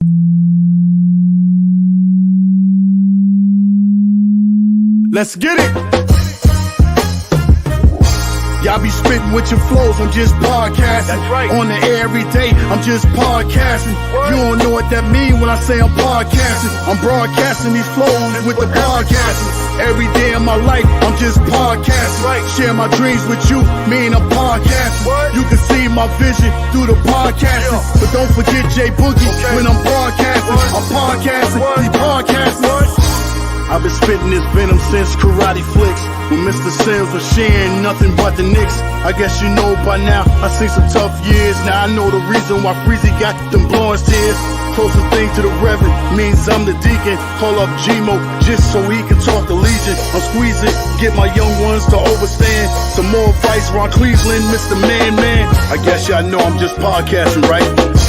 Y'all be spitting with your flows, I'm just podcasting. That's right. On the air every day, I'm just podcasting. What? You don't know what that mean when I say I'm podcasting. I'm broadcasting these flows with the podcasting. Every day of my life, I'm just podcasting. Right. Share my dreams with you, mean I'm podcasting. What? You can see my vision through the podcasting. But don't forget Jay Boogie when I'm broadcasting. I'm podcasting, he's podcasting. I know some haters and doubters, they want to take the shine. Call up JL, he said, do it in a nick of time. I feel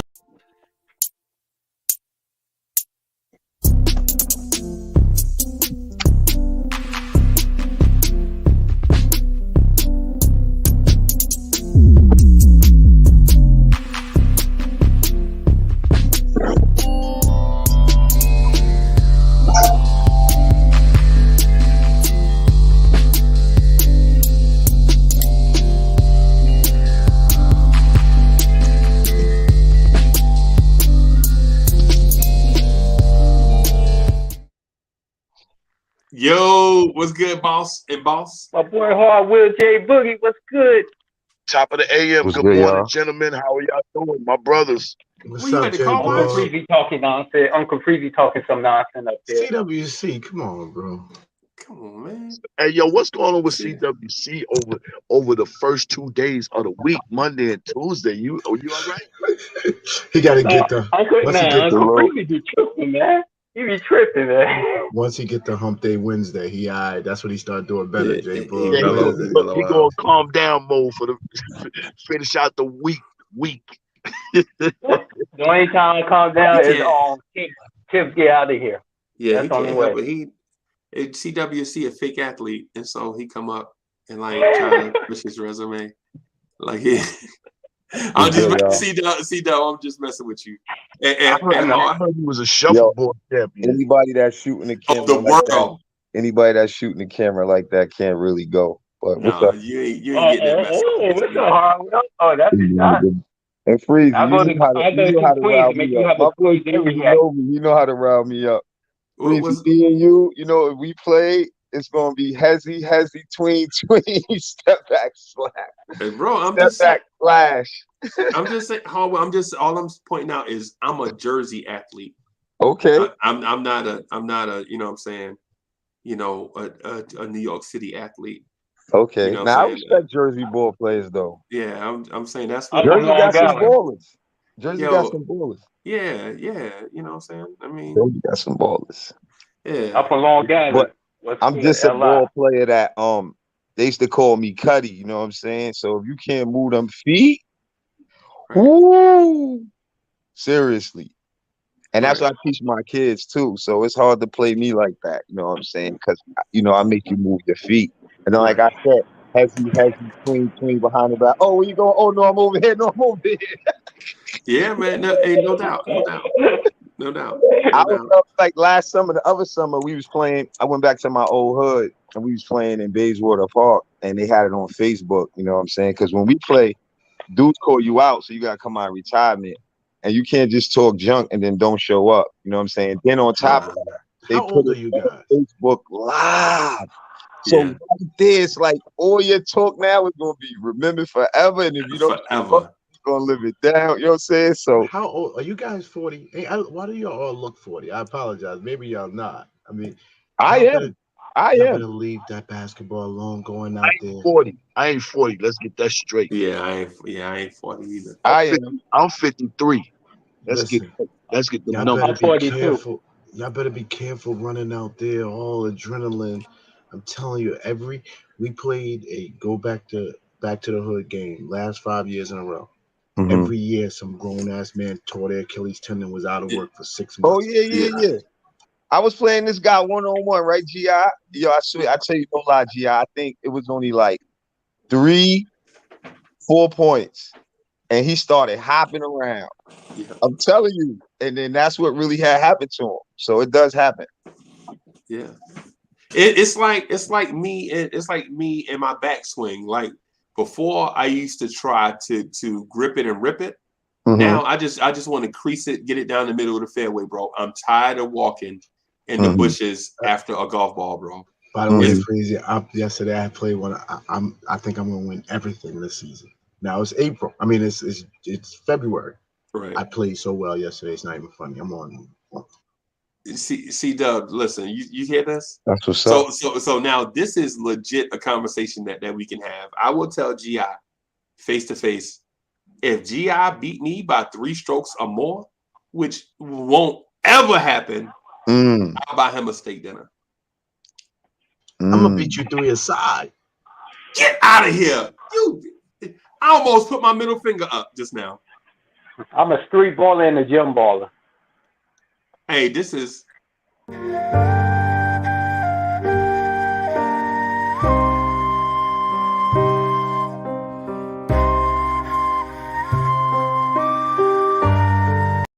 we ain't got time for that. We ain't got time for all that. No, he You know what I'm did. saying? We ain't got time for Hey all guys, that. good morning. Good morning. What a glorious morning. day today, man. Kev, we missed you. We missed you on Vibes and Stuff Live. Hey, guys, y'all got to check out Vibes and Stuff Live, man. I know it was spur of the moment, right? It was spur of the moment. But we want y'all to be on the joint Vibes and Stuff Live. Now in the format now, we won't have like 3 or 4 people or 4 or 5 people on at once. It'll probably be like, you know what I'm saying, like maybe 3, 4 tops. But man, the conversation this morning, Kev, and at some point we're gonna talk MCU, right?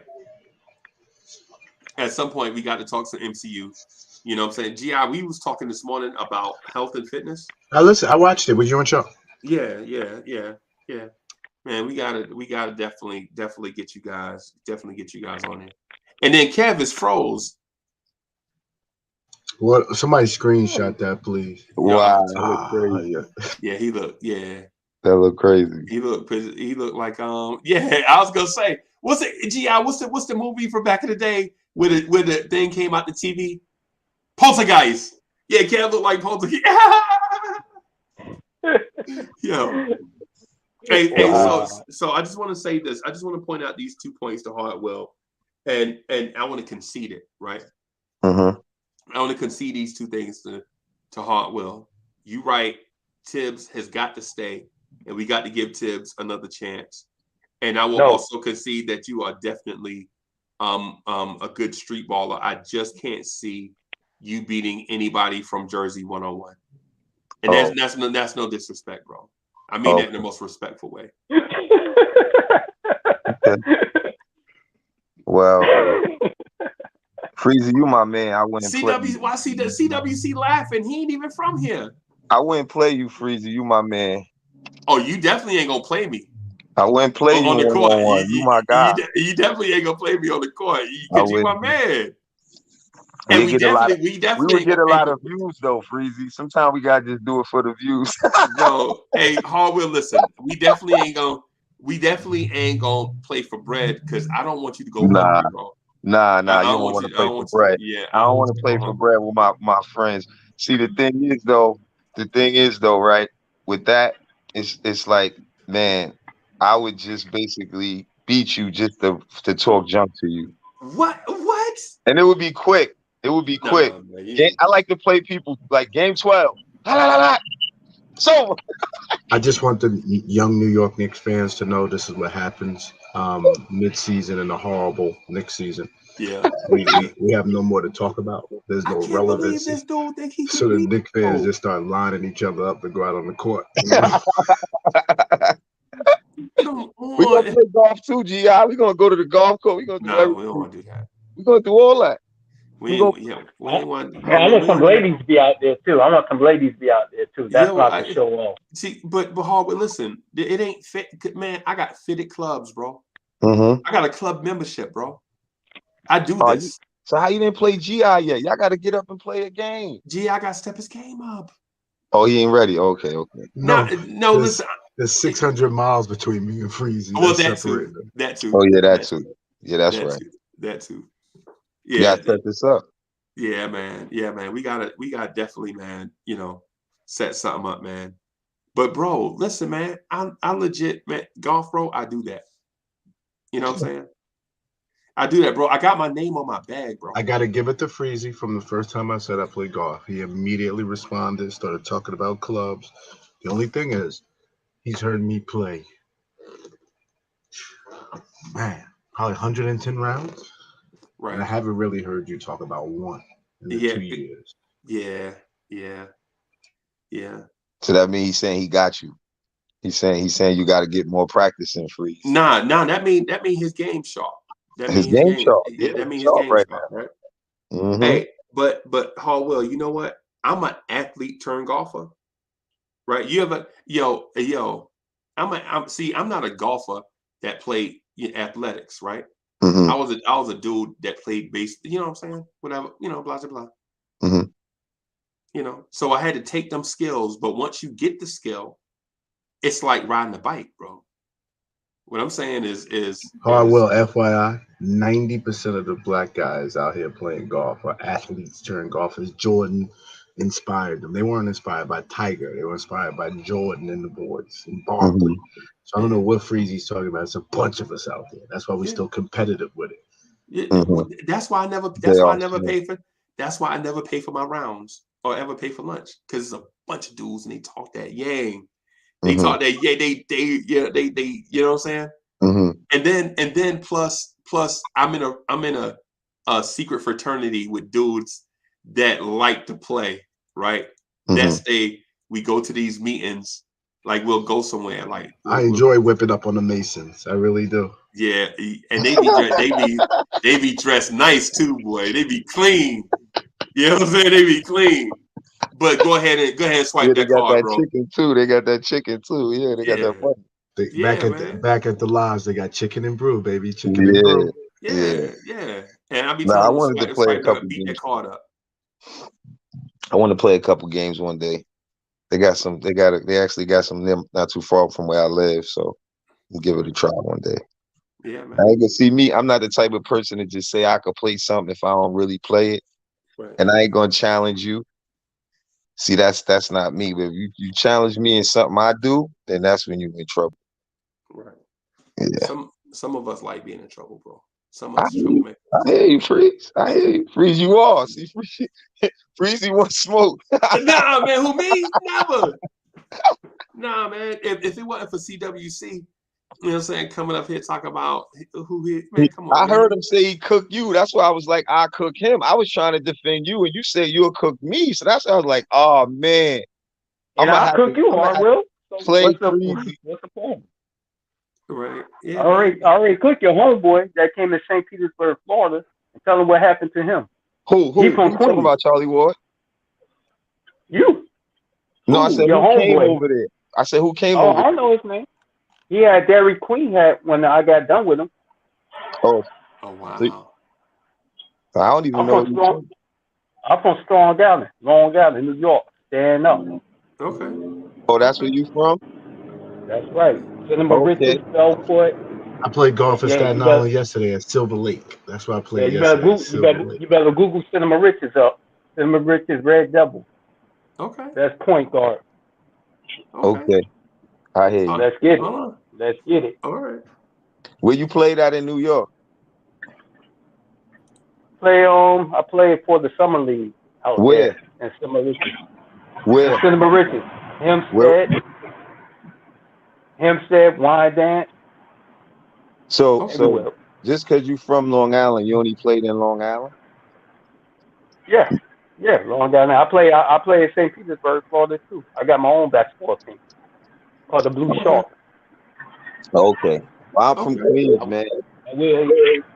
We play. We running gun. We running gun. Charlie Ward, I'll cook you, man. Yeah, that's what your own Queen boy said. Hey, hold on. Let me bring my guy in real quick. Let me bring my guy in.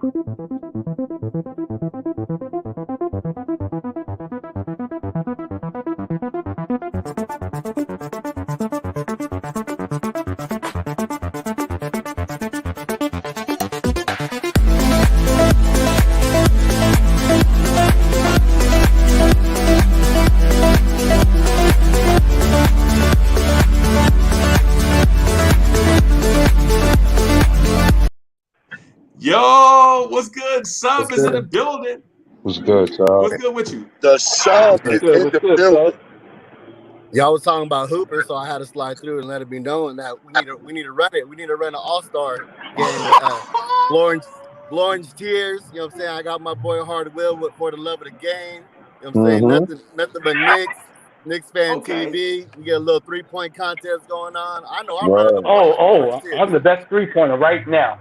I'm the best 3-pointer right now. I'm throwing no look oops to Unc from the baseline. You know what I'm saying?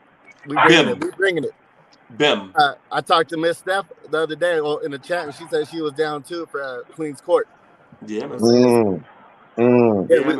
We definitely need to do that. I got the gym too. It ain't like we need a gym. I got the gym. So all we gotta do is get in their jersey and we lit. Okay. For sure. I'll bring my jersey. Number 4. Yo, Charlie Ward cousin. If your game is anywhere like your tape, if your game is anywhere like your tape, you in trouble, bro. Hey, when I'm done with you, I'm gonna give you the Reggie Miller slash. You see how you ain't sure about your tape? I hope you ain't like that with your ball game. Oh no, hey, Hardwell, you ain't gotta worry, bro. You ain't gotta worry. I'm gonna put 200 on you, and I'll put 300 on his head, and he can't even win that. Ooh. That's 5 bills right there. Ooh. He can't even win that. I got my money on Hardwell all day. 500 on your head, CWC, and that's real talk. Cause you garbage. I know you garbage. I'm telling y'all right now on air, I would play him for that and give it to You see, he turned quiet, right? You see, he turned quiet, right? And get him all that talk. Got money on that. I got money on it. I love it when y'all talk money. I love it when you talk money. I love it. That's all Tino. I love it. I love it. Hey, Hardwell. It look like you got a cheerleader. It look like you got a cheerleader. Yeah. Of course, he got a cheerleader with money on your head. with money on your head. Nah, he ain't a cheerleader. Cheerleader with money on your head. He's a Nah, Hardwell, leave him. I want you to cook him.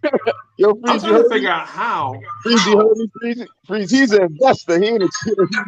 Oh wow, wow. Today's topic is bets. Oh my God. He's an investor, CWC. He ain't a cheerleader. I'm gonna let him keep that money after I cook you up. Wayne, You know what? We CWC said he don't watch your card number. Oh, that's right. You got a new PNC. It's on the back. Good job, CWC. Yeah, man. and you know why I know I cook Charlie Ward? That's Charlie Ward's cousin, bro. They're about to go shop it. The trolls about to go shopping with CWC, man. Hey, Charlie Ward's cousin. Just because I want this videotape, I'm gonna go viral on you, boy. If you come and play me, Hey, Hardwell. Even on top of that, I'm gonna go get me a brand new Man City soccer T-shirt with that money. You feel me? That's what I'm gonna do. That's why I said, Stafford, you could keep it. I could let you keep all of it. You keep all the winning proceeds that you bet. I don't want none. I'm gonna just cook them and go viral and write Charlie Ward's cousin versus Hardwell 1-on-1. Put that up on. Let's try this. Hey, Kev. Let's try this. Hey, hold on. Hey, Kev, Y'all can't depend on CWC all like that, though. You got to make the team first. You know what I'm saying? You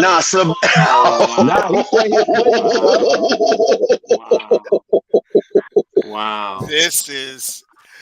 Good morning, gentlemen. Again, I apologize for the technical difficulties. That's what happens when you have Comcast as your provider and everything. Yeah, you was frozen. Yeah. Look at that. You look like Poltergeist. Poltergeist.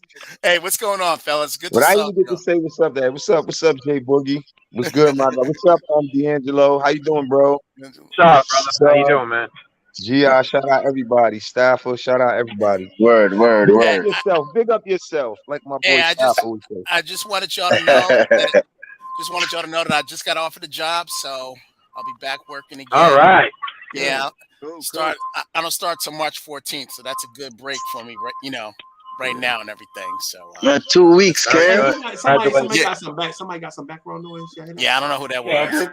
Kevin. No, it's not. No, it's not. Probably Stafford. If I see him, it sounds like a forklift. That's a forklift. Oh, you gotta go back to work, Stafford. You gotta go back to work. Yeah, quit taking extra long lunch breaks.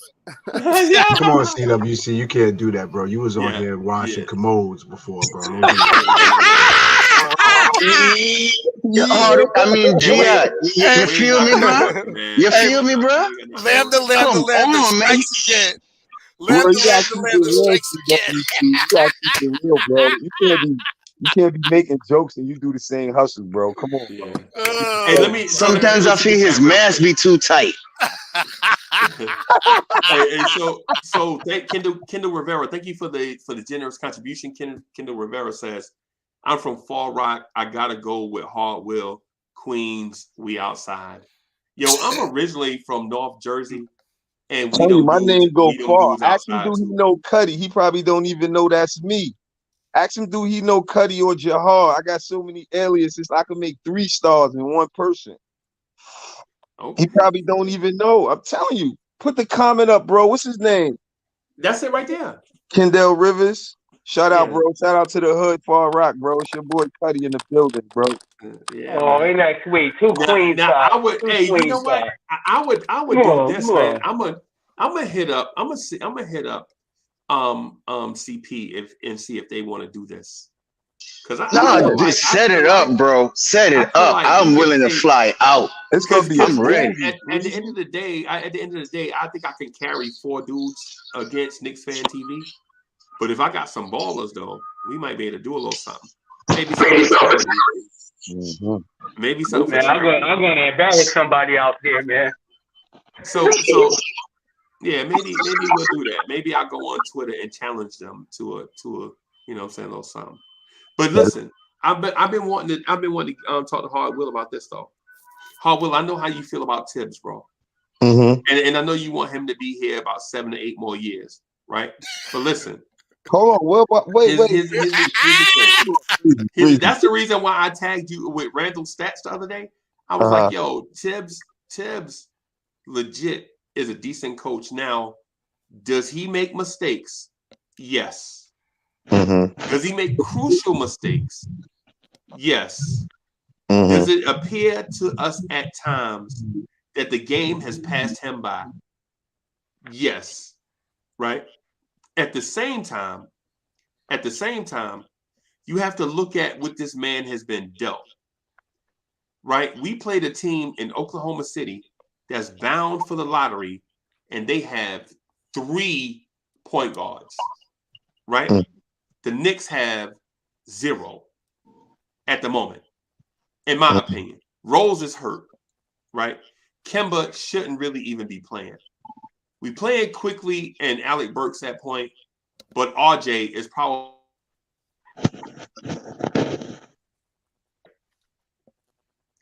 What I'm saying is you froze real quick. You froze real quick. We didn't hear what you were saying. You froze. For 2 seconds, I froze. Yeah, you froze a little bit. Now I heard you. You only froze 2 seconds. What did you say? What did you say after quickly and Burks? I said, Kev, get a new cable provider. Did that freeze? Did I freeze right there? Kev, get a new cable provider. Damn. Damn. Hey, man, do it on your phone, bro. Damn. No, it's crazy because everybody heard him except Kev, I think, because Kev said he was It looked like he froze. Kev, that was on you, boy. Kev, that was on you. For me too, because I'm out here in the boondocks. Thank you. I'm out here where the hills it's have amazing eyes. that my brother's, trying to go against me, man. Nah, we would never go against you. Nah, Kev, we ain't gonna go against you, Kev.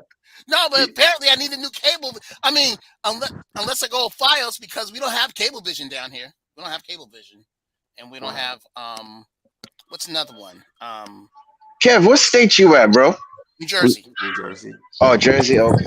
Yeah.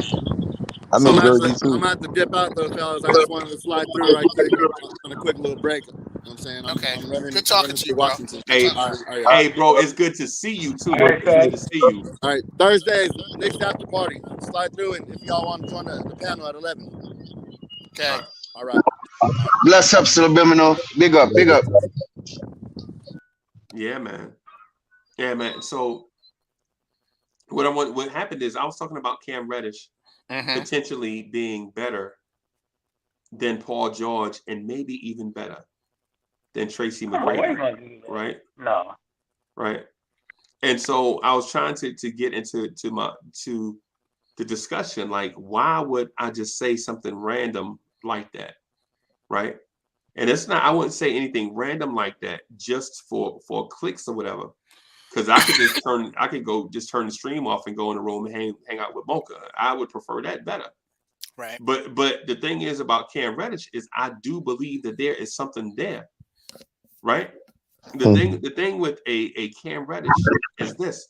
You don't see the total package like this in a kid every year. The package is what GMs dream of. The potential, turning the potential from potential to kinetic is something different though, right? It's like when GMs see the package of Obi Toppin. They see a 6'9", 220 dude with a 44-inch vertical, blazing fast, that can do a lot of things that a human being can't do. But turning that into basketball skills is the challenge. You feel me? Turning that into basketball skills. And I'm not knocking, this is not my random attack on Obi.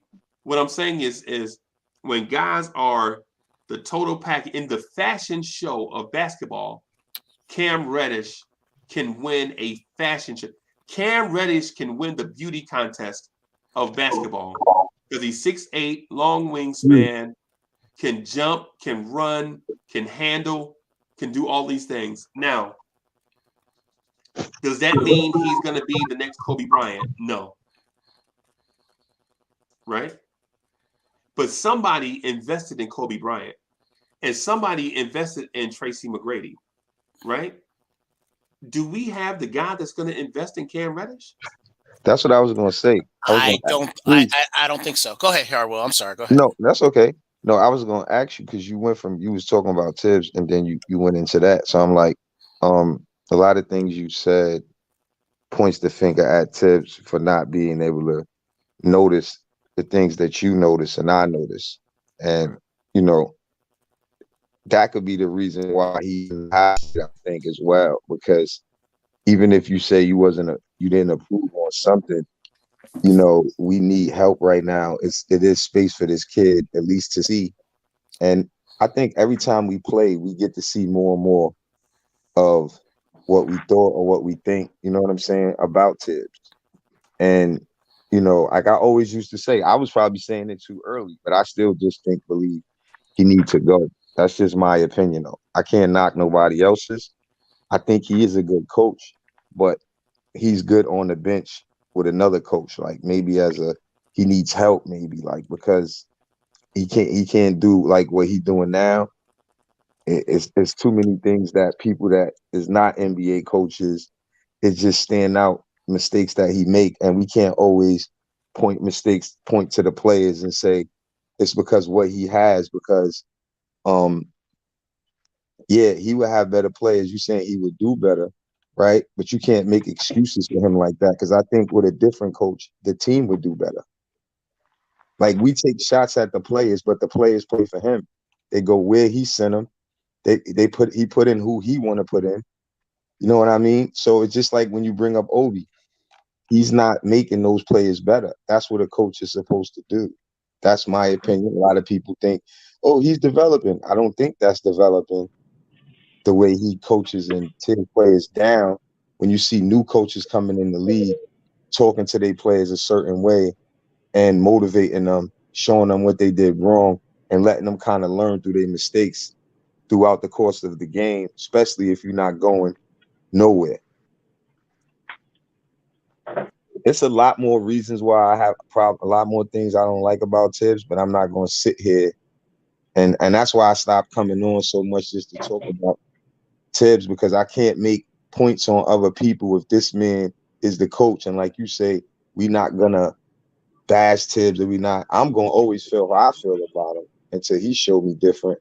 And I'm not gonna keep kicking a dead dog. To me, that's how I feel about him. I agree. Tips up. Yeah, because Yeah. it's like you love Cam Reddish. You see what he did. I got another good point. Look, we saw RJ come alive through default. That should have been through coach's strategy, right? These things that we should have seen early on. Ball movement, RJ coming through. We've seen a lot of these things by default because of COVID and things that people tried to give Tibbs credit for, but they knew he really didn't deserve credit for. I admit, I was yelling fire Tibbs early, but he proved to me I was right. And I still think I'm right. It's going to be hard for me to change my mind for that unless somebody come and show Tibbs a lot of stuff that he's missing. He's stuck in his ways. And I feel like these young guys need somebody that can motivate them and believe in them to let them be like the other young guys that we're facing. And I'll give you one more example before I pass it. These last games, not even recent, a lot of games, just think back, we was playing 10-day contract guys and G League guys. He wouldn't budge and put in McBride or put in the guys that he wound up needing down the line. If he would have made those decisions, those guys would have been more ready. He was putting in old guys that's not going to be here when we really turn this thing around. So that's why I call a lot of the decisions he made and the things he did was kind of a waste to me. And that's just my opinion, and I ain't going to say too much more. You spoke facts, Harwell. Speak facts. That's facts. Well, I need a point guard. Anybody in here ever played point guard? You a point guard, CWC? Stephon Castle going to get drafted to the Knicks. Nah, I'm a shooting guard and I'm a defensive specialist. Okay. And a specialist shooter. Ivy. Right. So what I'm getting at with the point guard references, when you run certain sets, right? Like for instance, people, some Knicks fans, they kill me with the Tibbs offense is predictable thing, right? And so what they don't do is speak to. right, They don't speak to certain sets. Certain sets a team is going to run.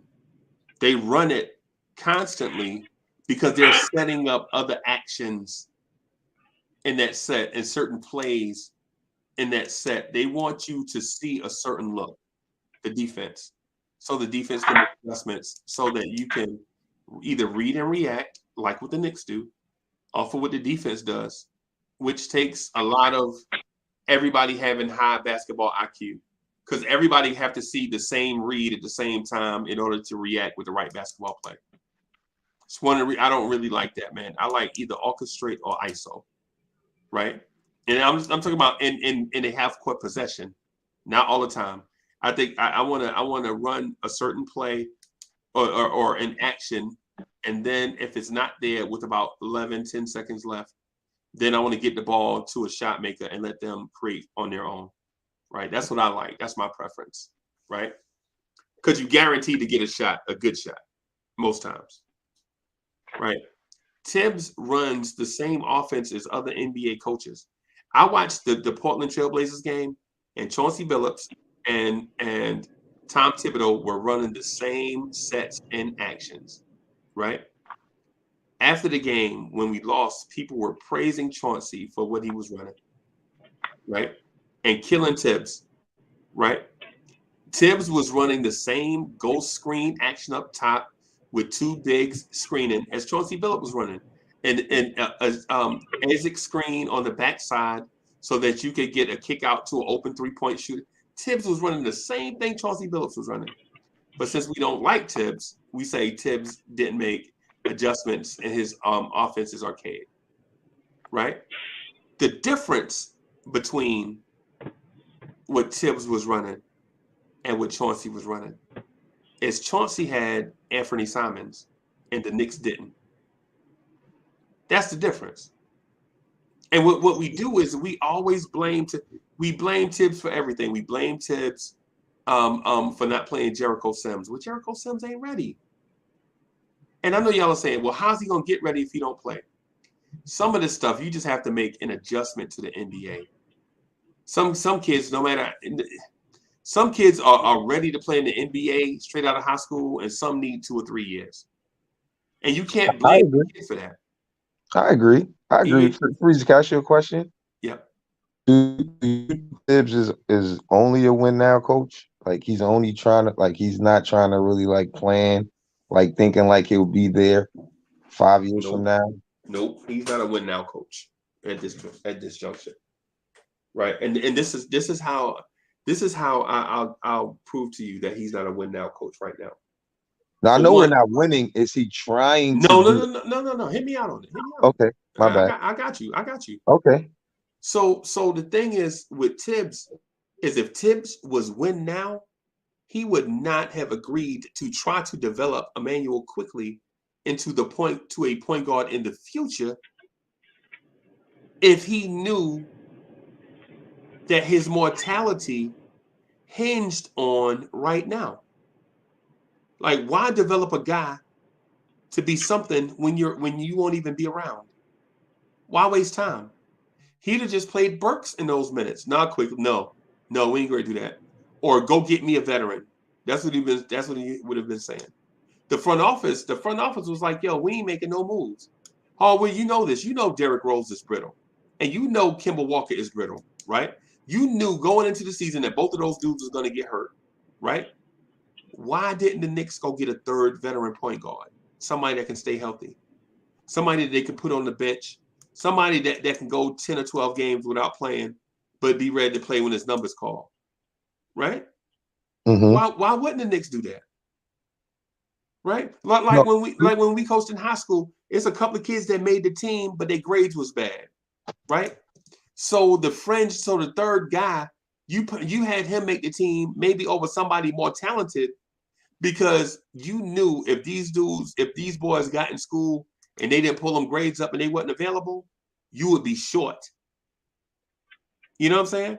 Do you want to be short going into your conference schedule, or would you rather have? I'm sorry. Go ahead, man. No, nobody didn't say nothing, Freeze. Oh, okay, I thought that was you. I thought that was my bad. No, I'm listening to you. My bad.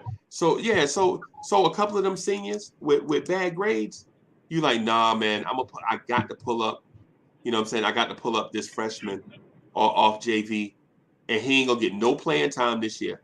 But I got to have him here just in case these boys' grades go sideways, right? Or this boy tried out for the team 3 years in a row and always get cut.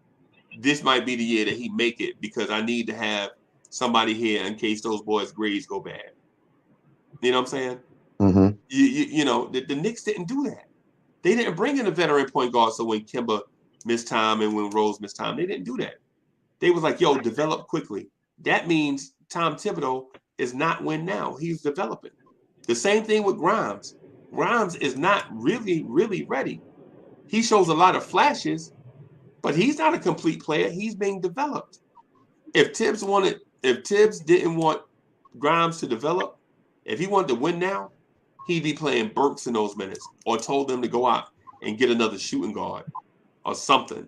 I mean, I'll go with the Grimes part more than quickly. Because in this world, in this game freeze, you could try something, but if it's not working, then we're not gonna say because the quickly thing is not even he's not even a point guard. You know what I mean? And I'm not gonna fault Tibbs for that. I could fault Tibbs for keep putting him in that position, and he's not doing good. Right. You put Burks in that position, and Burks isn't doing good in that position. He moved Burks from his position. These are the things I fought Tibbs for. That's his fault for making that move when. But I think injuries plagued that in a way because we needed D Rose. When he got hurt. And I think once he moved Burks to the point, that wasn't good. Right. So these are the things I blame Tibbs more for. I mean, quickly, far as developing, making it seem like he's thinking about the future is not a good point for me. And the Grimes one neither really because this team don't have nobody better than Grimes. And even Cam's situation, right, should be playing. All these situations prove to me that he should be more flexible to seeing what we're gonna have for the future and trying to let them play. When I see Taj Gibson playing all those minutes and even Burks or even I could say Noel too. These players, they veteran players that's not setting examples for these young guys. If you ask me, they're not players who can make Fournier too. For example, he's not going to make RJ better. He's not going to make Grimes better. You know what I mean? Is that Tibbs' fault? Hold on, look. I know that's not Tibbs' fault. That's what you're going to say, right? But no, that's not what I was getting at. Oh, what I was going to say is the end result is not what I was talking about. I'm talking about the act of doing it. Like the end result could have went up and down. It could have went either way. We know that. Like the end result with quickly playing point guard could have been really, really bad or decent or just enough. But that's not what I'm talking about. Because nobody agrees with the end result. Everybody felt like it was a waste of time, basically. But what I'm saying, you knew that wasn't going to work before that even went into because the way he plays, the way he always played, he's never been a player who can make a play for somebody. See, Freeze, that don't just happen because you with Tom Thibodeau. That's something players do from high school, from AAU, from I got 8th graders right now, coach. I got 9th grade. Freezy, that don't happen. If a player is not able to make plays, not for just Obi Toppin, that's what Quickly does. Right. It's because he's not a point guard. A point guard's not going to let Randy have the ball and hold it and waste the shot. He's going to tell him, move. But I understand that. Yeah. I don't dispute your point guard philosophy, bro. Mm-hmm. I don't dispute it.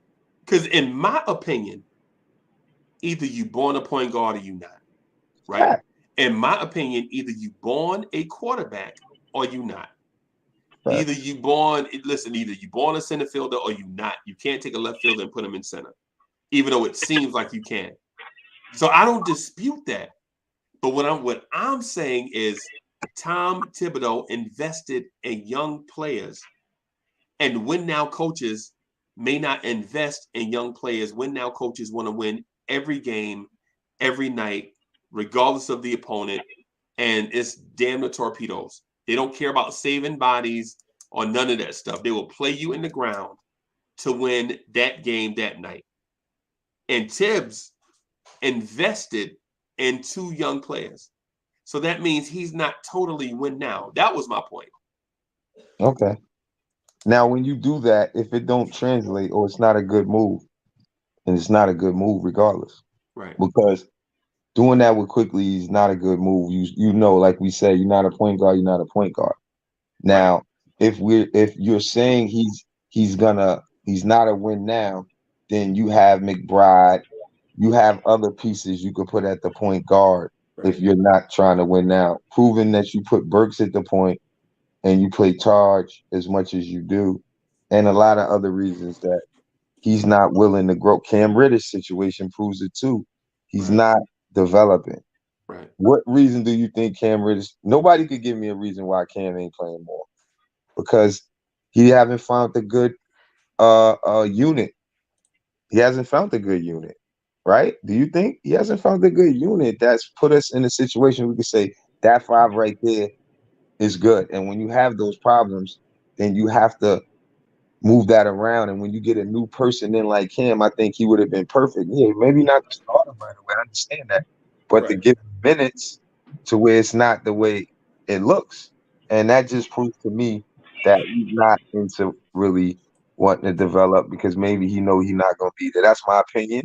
Or he think maybe he's in the hot seat.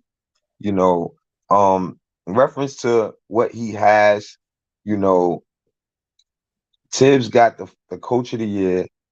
We was the 4th seed. Right. Once you accomplish those goals, you're going to want to do it again. You know what I'm saying? You're going to want to come close to either doing what you did, get yourself back in the playoffs, either the same seed or close to it. Right. That could be part of the reason why Tibbs is coaching and doing things the way he's doing things. Right. I understand that more in reference to, you know, what he's doing, but I don't think it makes sense looking at what you have and how it went down last season. But when you in that position, it's like not believing in yourself. So I'm not going to say, yo, Tibbs, you shouldn't be trying to do what you did last season that you were successful at. And I understand his dilemma, but it's a lot of things where you have to make adjustments. If you come in with a game plan and you don't have a backup plan, this is what happens to you. If you look at how many ISOs Julius Randle had this season, you look at how many minutes he played more than other superstars this season. You look at these things, and then you'll see Tibbs had that as his plan, and it didn't fall through, and he didn't have a backup plan. Right. A backup plan, to me, that wasn't even a good plan, to be honest with you. The best plan would have been the ball movement and having RJ the ball run through RJ. Not saying he has to shoot every time because RJ, and I said this before, All play point guard. We're not saying that. Yeah, no, I'm saying not all play point guard. I'm saying that RJ makes the basketball play. He makes the play either for himself or whoever's open without turning the ball over. And I always say this, he's happy off of making a play for somebody else. It's like if he scored, it gets him going off making a good passing play. And you need that in a player. Julius Randle don't really often be like that, and we need him to be like that more. So RJ would be better having the ball in his hand more and getting Randle the ball where he's best scoring. So that was my point that I always made in that situation. When Tibbs came out calling ISO Randle too much, too many minutes, Randle not making good substitutions when we playing against guys that have from the G League. Not Randall, Thibodeau. No, I'm talking about Thibodeau is. Yeah, that's what I'm saying. He's not making. Because you said Randall don't make good substitutions. No, I'm sorry. I meant Randall was being played too much, and I said Thibodeau wasn't making the right adjustments and substitutions. Right. When we played guys that were in the G, coming from the G League with COVID or 10-day contracts, this is when you're supposed to play your young guys more to build them up for when you're going to really need them down the line. And that's what other coaches would have done. That's just not only my opinion. I watch teams. I see what they do in certain situations. Tibbs don't do the same thing. Okay. Duly noted. I think for me, We got to go back to 2 years ago. I know guys don't want to. I know it's revisionist history, but what was Tibbs hired to do? When? So make us better, right? No, it was No. actually a help establish a culture. I know. Yeah. Right. And if management gets the players, the vets, and Tibbs loves vets, he's documented for loving vets. I just don't understand how the Knicks would think that they're the organization that could hire who they want and get them to do what we want them to do. We've never been at the negotiation. We've never been one in a position of authority. But yet fans sit back and say, "Well, he needs to do this. He needs to do that." If Tibbs leaves here tomorrow, Johnny Bryant, how long do you think Johnny Bryant's going to be your coach? Year and a half. So what are these guys expecting? I guess Harwell, I heard what you just said. Great take. But I'm just wondering if you're hired to do a job and you go about doing that job, management doesn't work with you. Are you just gonna and you know you could get the job done? And management said, nope, this is it. You're gonna get fired if you don't. You would just change. You would just change your style and start doing what you don't believe in to keep your job. I would look for another job. But that's me. I quit. Yeah, I think because I'm a boss, and I think Tibbs knows he's a boss. Right. But when your plan ain't working, you got to be flexible. That's all. I think if he would have been more flexible, sometime when you just flexible. I don't mean to interrupt. Go ahead. Whose plan? You said your plan. If Tibbs' plan is to win now, and he's not winning now because he doesn't have enough assets. Mm-hmm. Whose plan? No, I'm talking about a better word would have been like the adjustments in reference to in-game situations. I think it would have turned out different for him. That's what I really was the point I was trying to make. If he would have did that, it would have been a few more wins. It would have built up a few more players' confidence. That's the little things that I think we missed. And not to really take too much away from Tibbs, because what he did last season, you still got to give him credit for it. And Julius Randle. Because like when you just asked your question, you said, what did they hire him for? I think it was to change the culture to make us good again. And he did that. Right. He did that. I got to give him credit for that. But we got to keep it real and call out what we see as well, I think. It's just fair. Okay, you didn't have enough. Well, then you should have did better with the pieces that you had.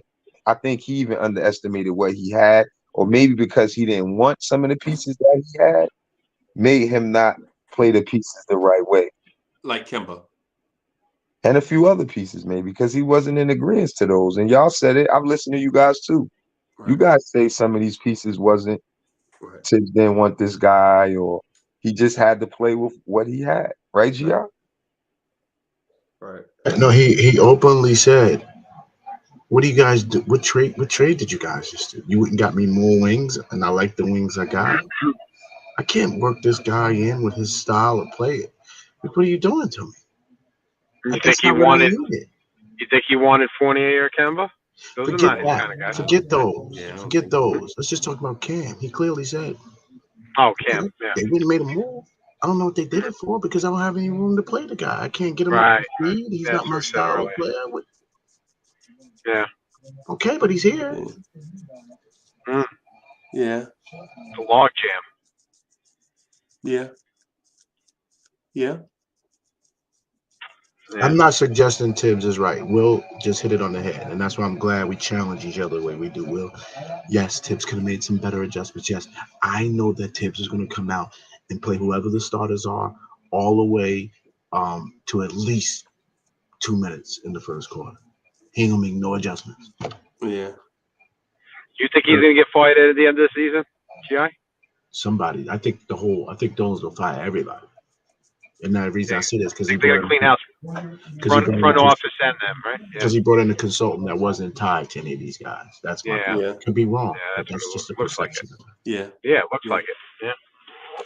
Well, all right, fellas. I gotta wrap up here, man. I'm tired. I'm bushed. Yeah, I'm spent, man. Thank hey, you, great show, man. my only thing, and G.I. knows how I feel about this, man. Sometimes we'll get a topic and we'll wash it before we even talk about it. Like we don't talk about Dolan. You know what I'm saying? You know, it's one of them, but we'll get better at that, everybody. Listen. Yeah, just change the subject when you feel like you always do, Freeze. It's cool. Sometimes people just want to make their points on things more. That's all. Me, I'm cool with moving on because I feel like most of the stuff I said before. So how many times you gotta talk about the same thing? Yeah, I just want to validate it. Sometimes people don't understand exactly what you mean, but I'd rather move on and change. You know how you change the subject for you? Right. So love. Right. No doubt. It's good seeing y'all. IGR salute later. Later, hard. Take care, man. All right, y'all. Yeah, look. Stop. Bless up.